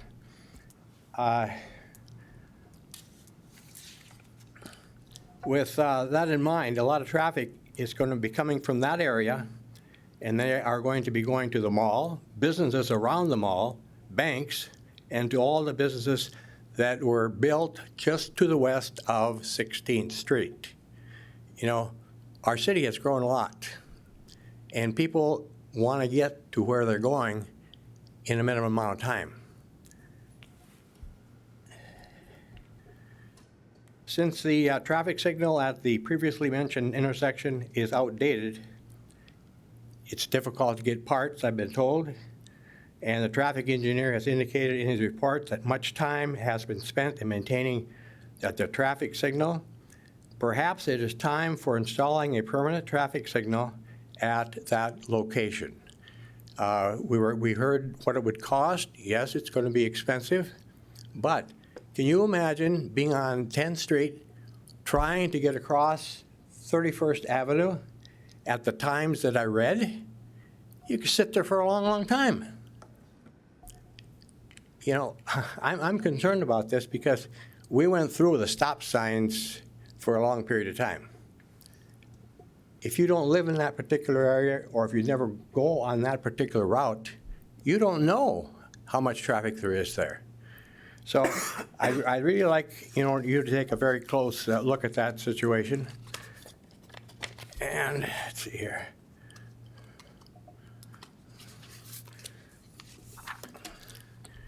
And in closing, I'm asking you members of City Council to approve the installation of a permanent traffic signal at 10th Street and 31st Avenue Southwest when that item comes up for vote.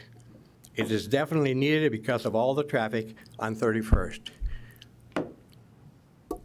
Thanks for giving me the opportunity to express my concerns. Thank you, sir. Appreciate it. Anyone else that wants to come forward to address the council on the intersection?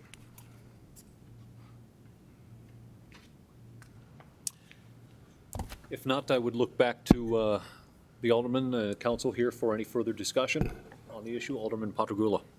I wanted to ask the engineering staff to kind of respond to the last speaker from the public. The two concerns I have, I think, are the traffic volume. I read the report, and I know the numbers don't add up to meet the traffic engineering criteria, but 31st is quite a busy street, and I think if you're going to be crossing it, it's going to be a challenge. The other concern I have is the speed limit differential. I think 10th Street is 25 miles an hour, and 31st is what, 35 or 35? And we're looking at a two-lane street 10th, whereas with 31st, it's what, 3 lanes, I think, or perhaps 4, depending, or 5, 4 probably, depending on how the intersection is carved up. Could we have some thoughts about that? Certainly, Mr. Mayor and Alderman Padragula. I just took one of the hours that we had measured and divided that by 60 minutes. So we're talking about 12 cars a minute on one of the peak hours that goes through there. So not a significant volume. It's high, but it's 12 cars an hour or 12 cars a minute. We think that's okay. When you look at the level of service, and that's how we measure how effective the intersection is at handling the traffic. Actually, the northbound left turn that is going to see the most delay, that's going to go from a delay of probably around 11 seconds to 29. So it's not the folks that live south of 31st Avenue that'll see the delay, it's people on the north side. And that's where I was talking about trying to maximize our lane configuration there to try to move some of that traffic around. If you start separating out some of those turning movements, your delay goes down significantly. Because going through an intersection versus trying to turn the left or the right, the through is actually a little bit quicker. So if we can separate some of those things out, the delay goes down, and we'll have a better level of service. So from our standpoint, we're comfortable with this recommendation. We're never going to make a recommendation that's going to put public health or safety at risk.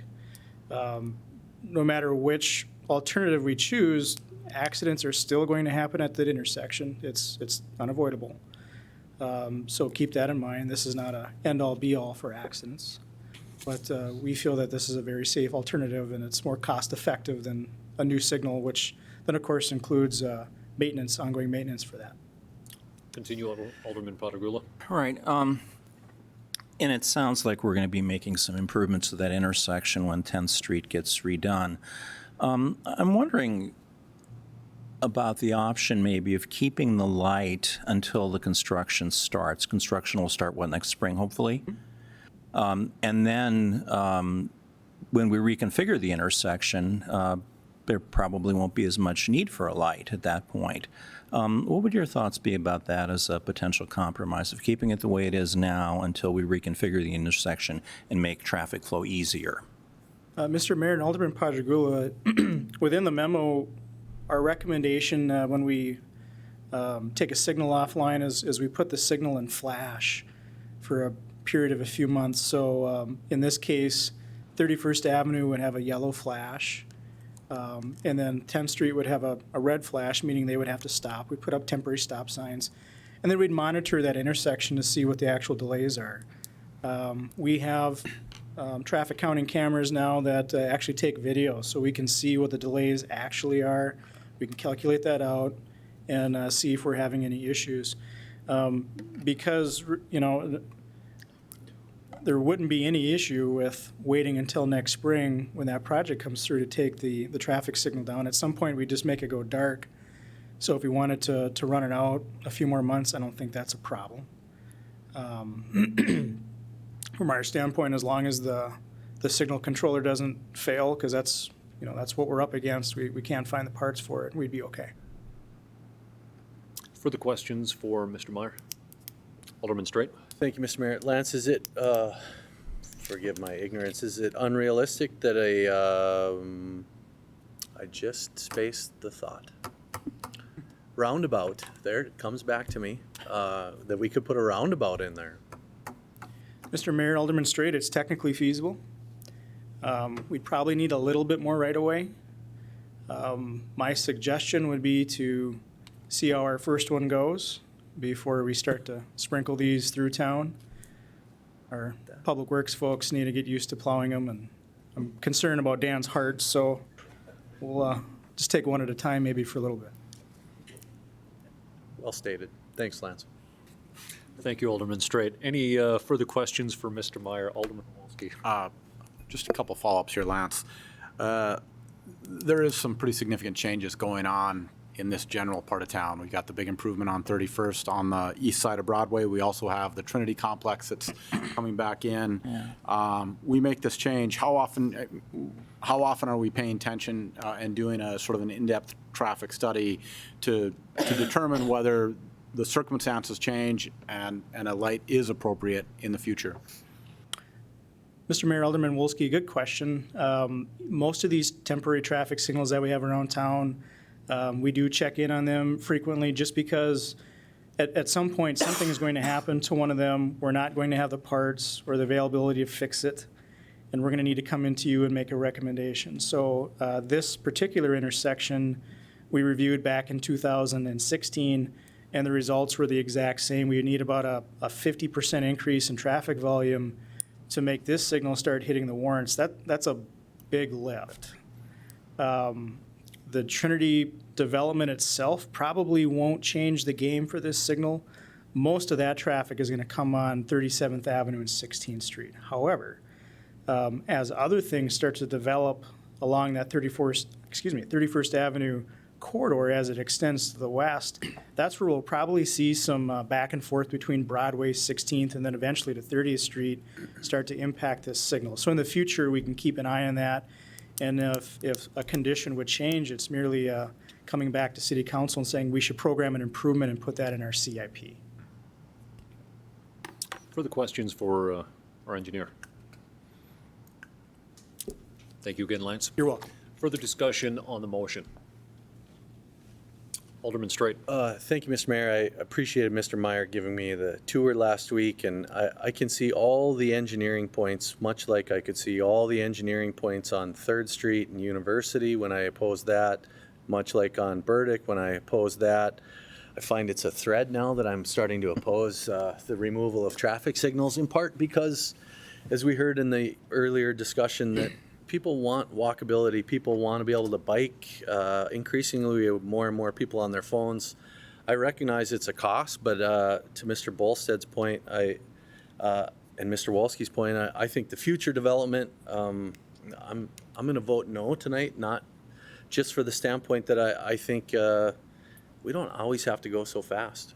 I think we could slow down, and I think taxpayers want us to spend money on things that keep them safe. And I think this is one of those instances where I've had a change of heart.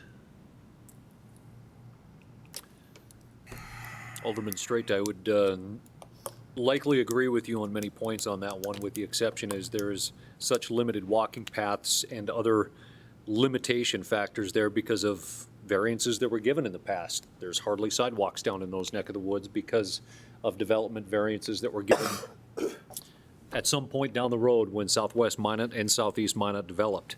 I look down the road where, likely with that future development, when a signal does go back in, potentially sidewalks could go back in, which would then warrant. I will support the recommendation from staff tonight. Further discussion on the motion. Further discussion. Alderman Wolski, final comment. I'll share briefly. I appreciate all the question and answer, the discussion.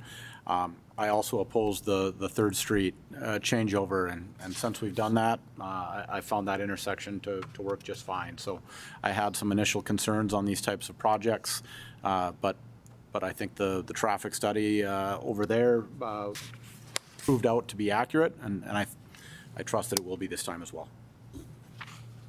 Further discussion.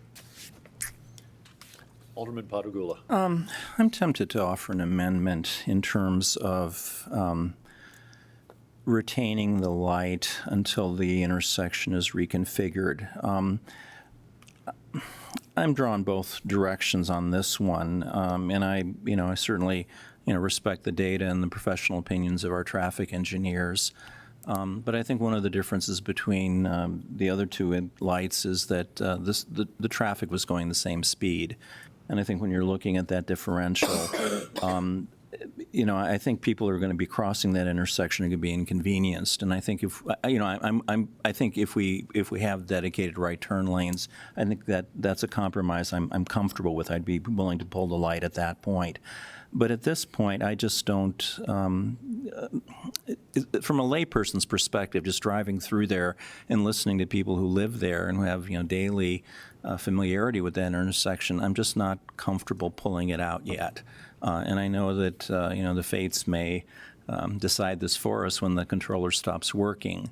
But I think I will introduce that as an amendment to keep the light there until the construction starts.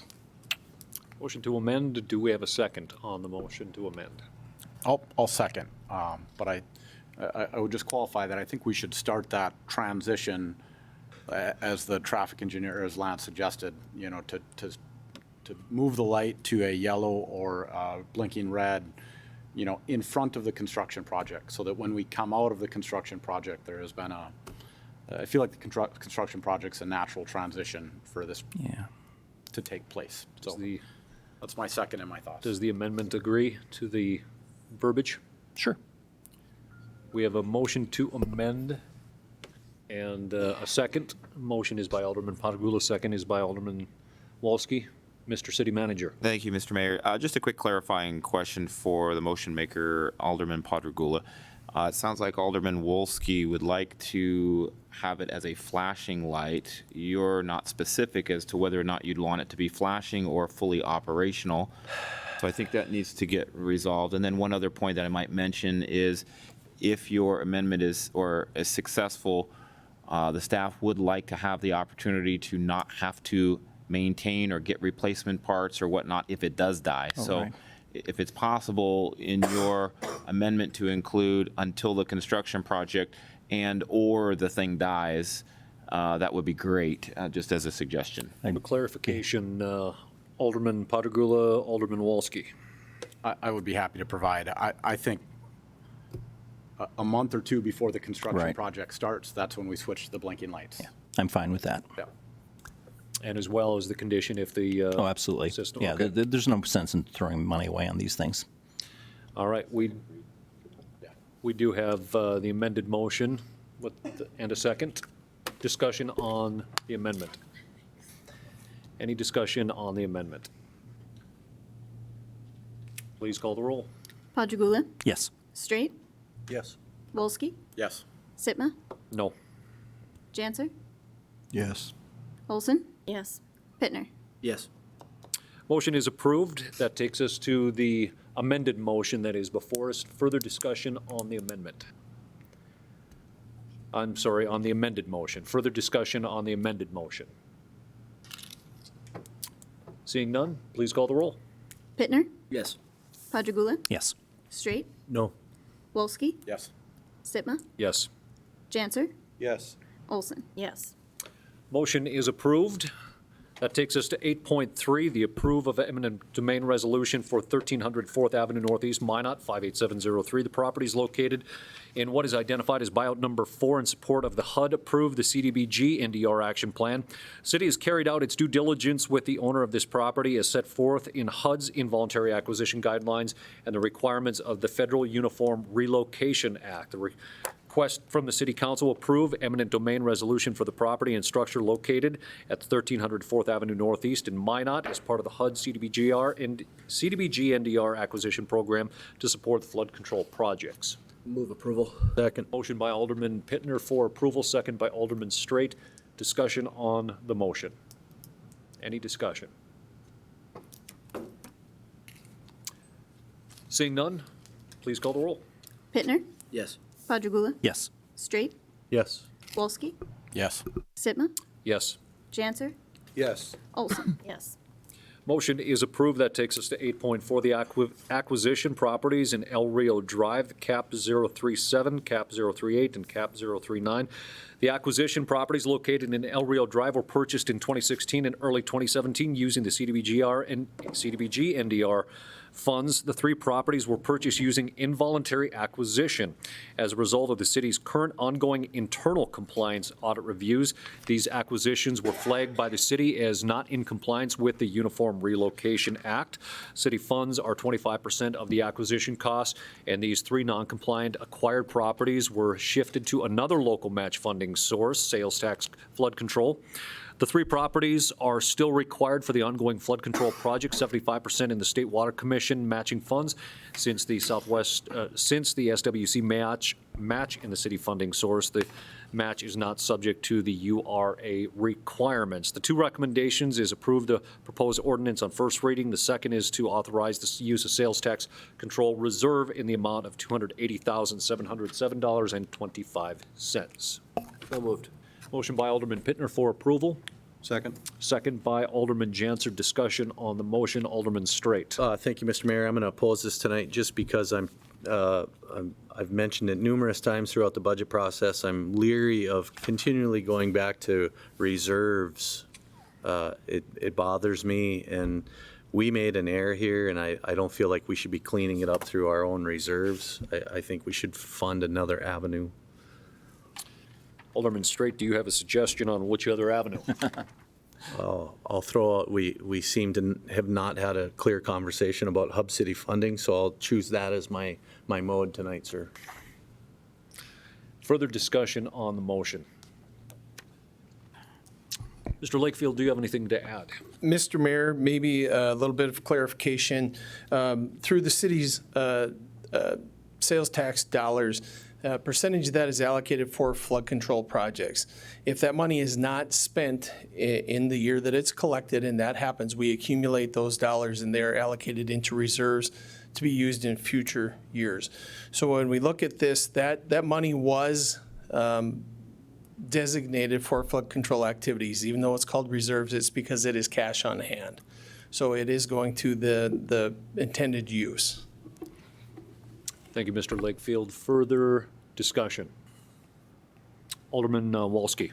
Mayor Sitma, I'm going to support this agenda item somewhat grudgingly, but I'm going to offer a comment to staff. because, and this isn't a comment on what we've done, this is a comment on what I would like to see in these situations. And when we go back to our agenda item back in July where we approved the buyout areas, I think 5A and 6, that was clearly agenda item number 1. I think we could very easily attach this item as agenda item number 1A. These two items are very tied together because they're tied to the same mistake in the past. And when we are taking up what I would call these serial agenda items or these tied agenda items, I want to get the full story at the front end. I don't want to have another part of it revealed a month and a half later. So I understand the need to do this. I appreciate that this is the solution that we have in front of us, but I would like to hear the whole story at the front end. I don't want it parsed out to me. On that note, I would likely also mention that going through our own audits within our own processes that we have gone through with acquisitions, and we have gone through a lot of our own internal audits. I do want to actually commend staff as well for finding some of these oversights from the past that we do need to come into compliance. So there's been certainly many, many hundreds of acquisitions since those processes began back in 2012 or 13. And I will commend the staff for finding these, bringing them to our attention. Not the most positive all the same, but to keep us in compliance is also exceptionally important. So thank you. I would echo that, Mr. Mayor. Further discussion? Seeing none, please call the roll. Pittner? Yes. Padragula? Yes. Straight? No. Wolski? Yes. Sitma? Yes. Janser? Yes. Olson? Yes. Motion is approved. 8.5, City Council approve forgiving promissory note for 519 8th Avenue Northeast.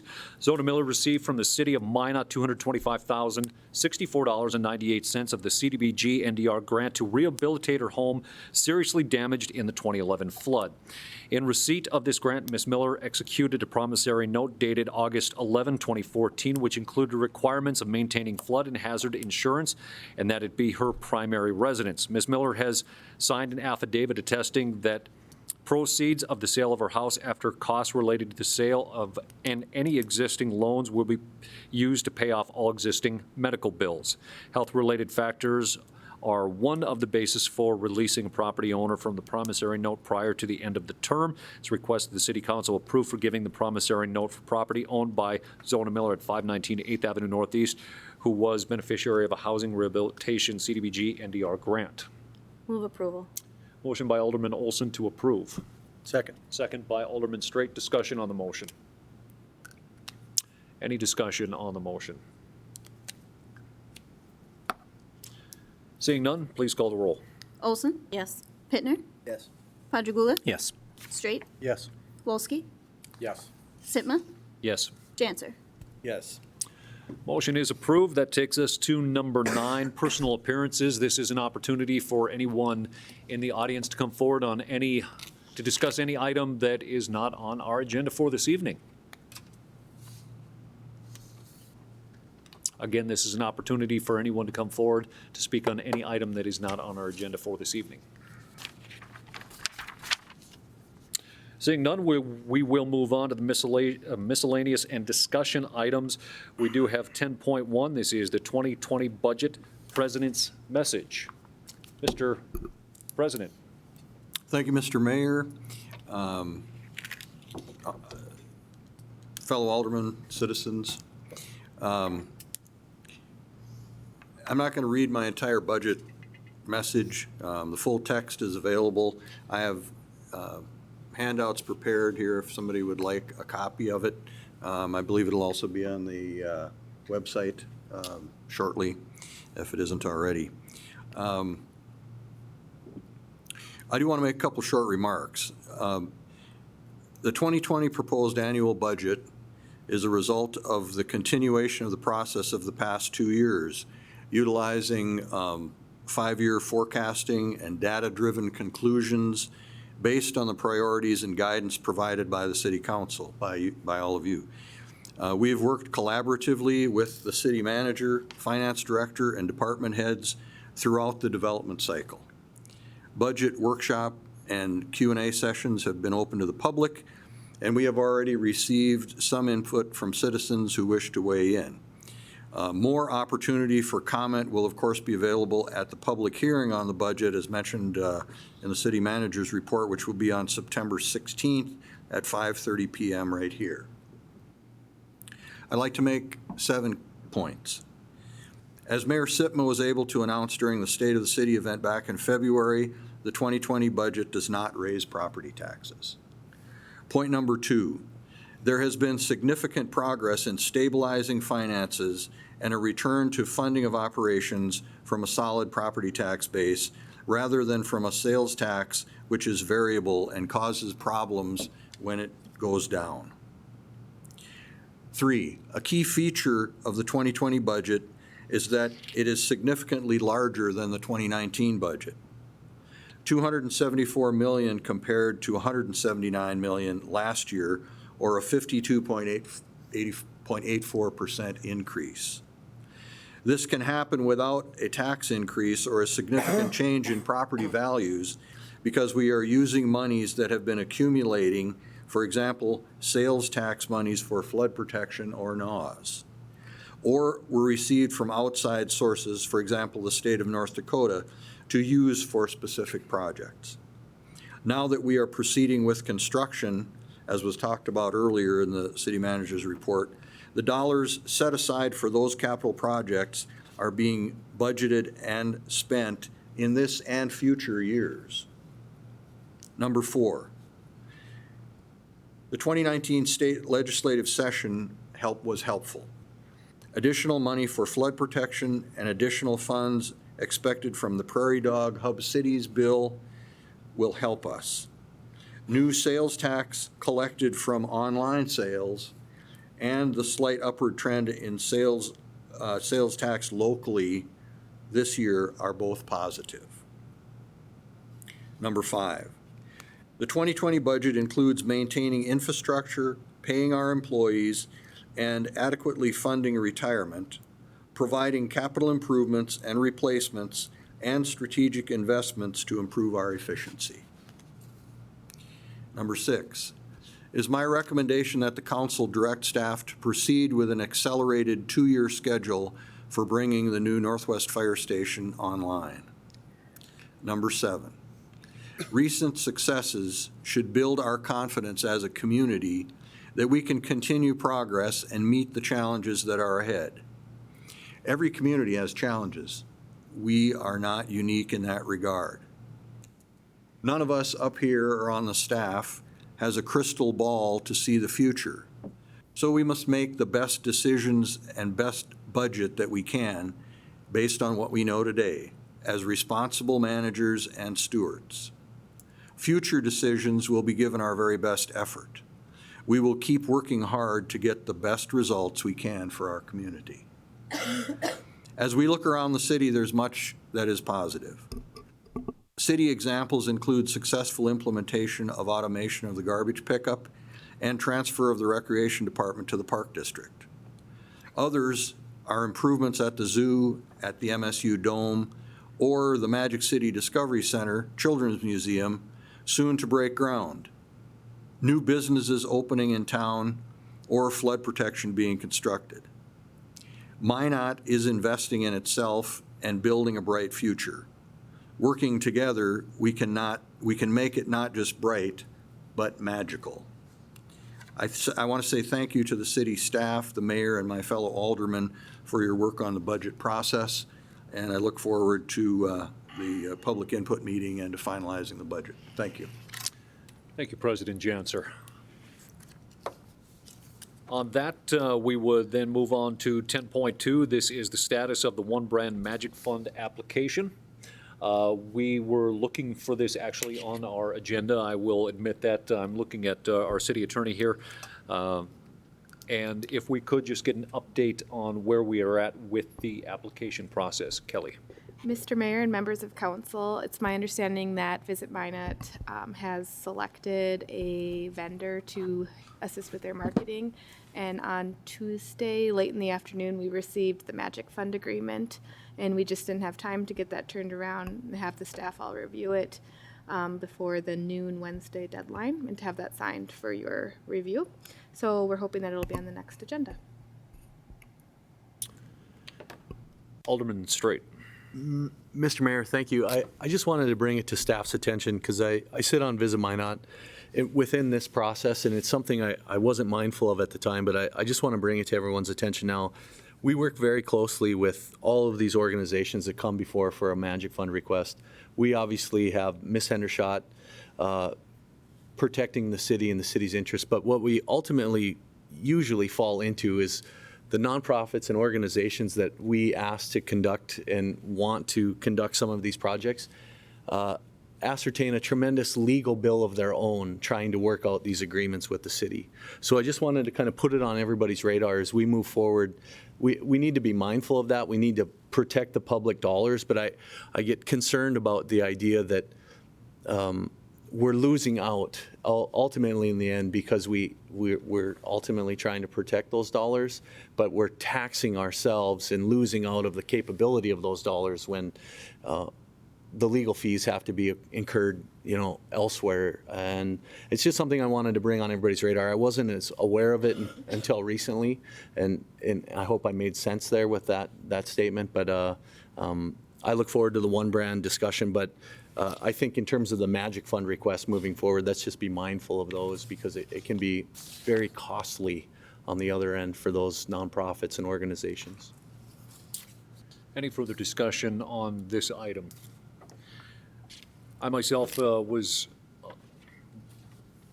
I think, looking forward and to moving this forward, and I'm going to look to our city attorney to see if we have room to actually make an approval bent on the requirements that are needed for this so that we don't have to come back here in 2 weeks and vote on it. We can actually get the process moving after tonight for this one brand. I know we've been sitting for months on end at this point. Can we conditionally approve this with the guidelines and requirements that are required after review? Mr. Mayor and members of the council, I would recommend waiting until you have a finalized contract to review. It's the first contract for the Magic Fund of this type with the marketing component that I'm aware of that we've had come through the city council. With that, we want to be especially careful that we follow all the guidelines that are outlined in the newly revised Magic Fund guidelines and to make sure that everything meets those requirements. With that, I would suggest that the city council wait to review that agreement and a recommendation and memo from staff. With that, I'm going to press a little farther, Ms. Hendershot. When can we expect within time frame so I can call a special city council meeting to vote on this? Mr. Mayor and members of the council, we have several different departments reviewing the agreement right now. I'm still waiting for feedback.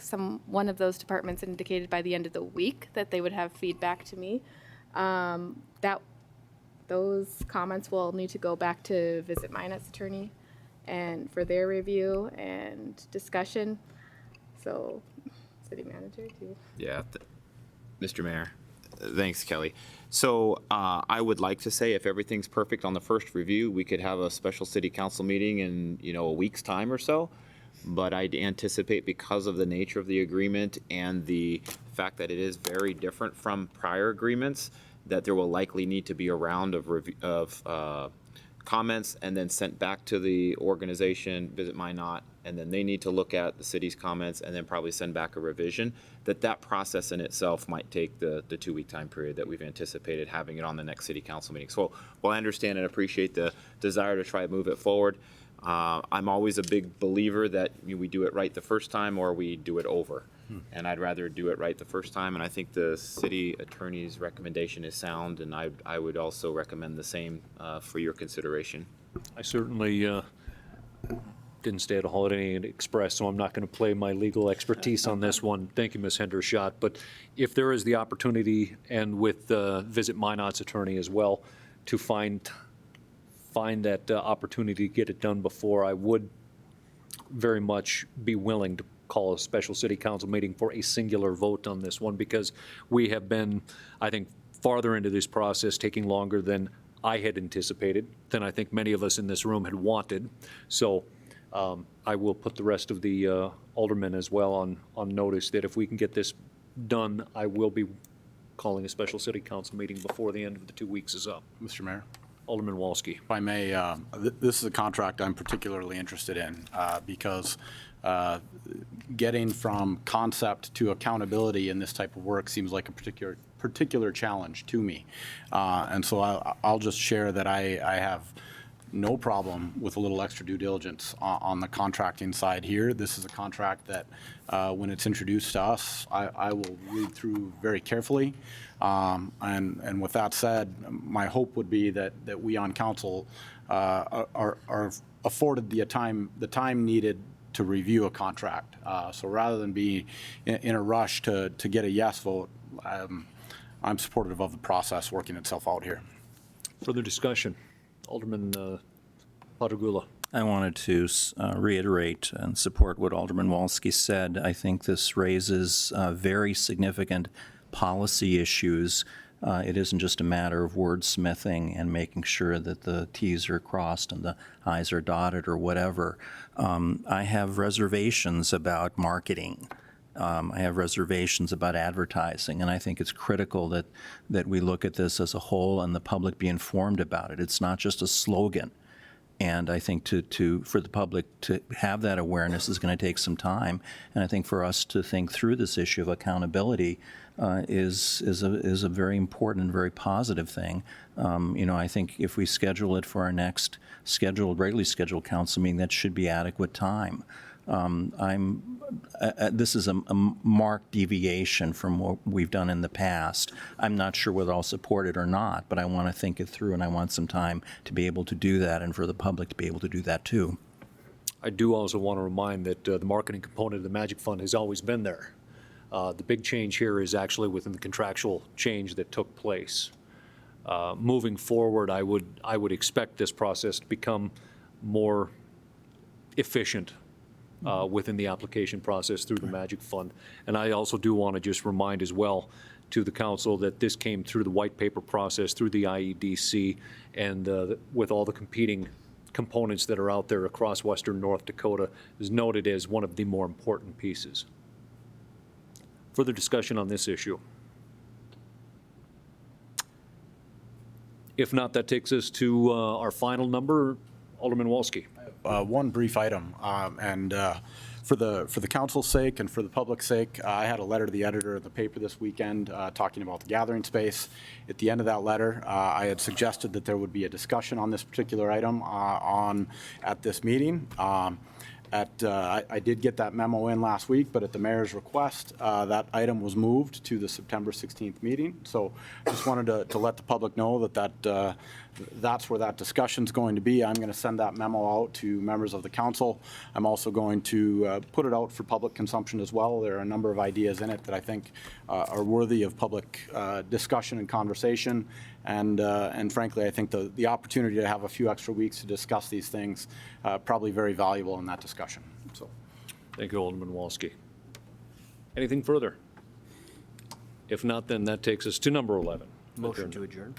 Motion by Alderman Pittner to adjourn. Second. Is Alderman Olson with the second. All those in favor say aye. Aye. Aye. All those opposed, same sign. We're adjourned.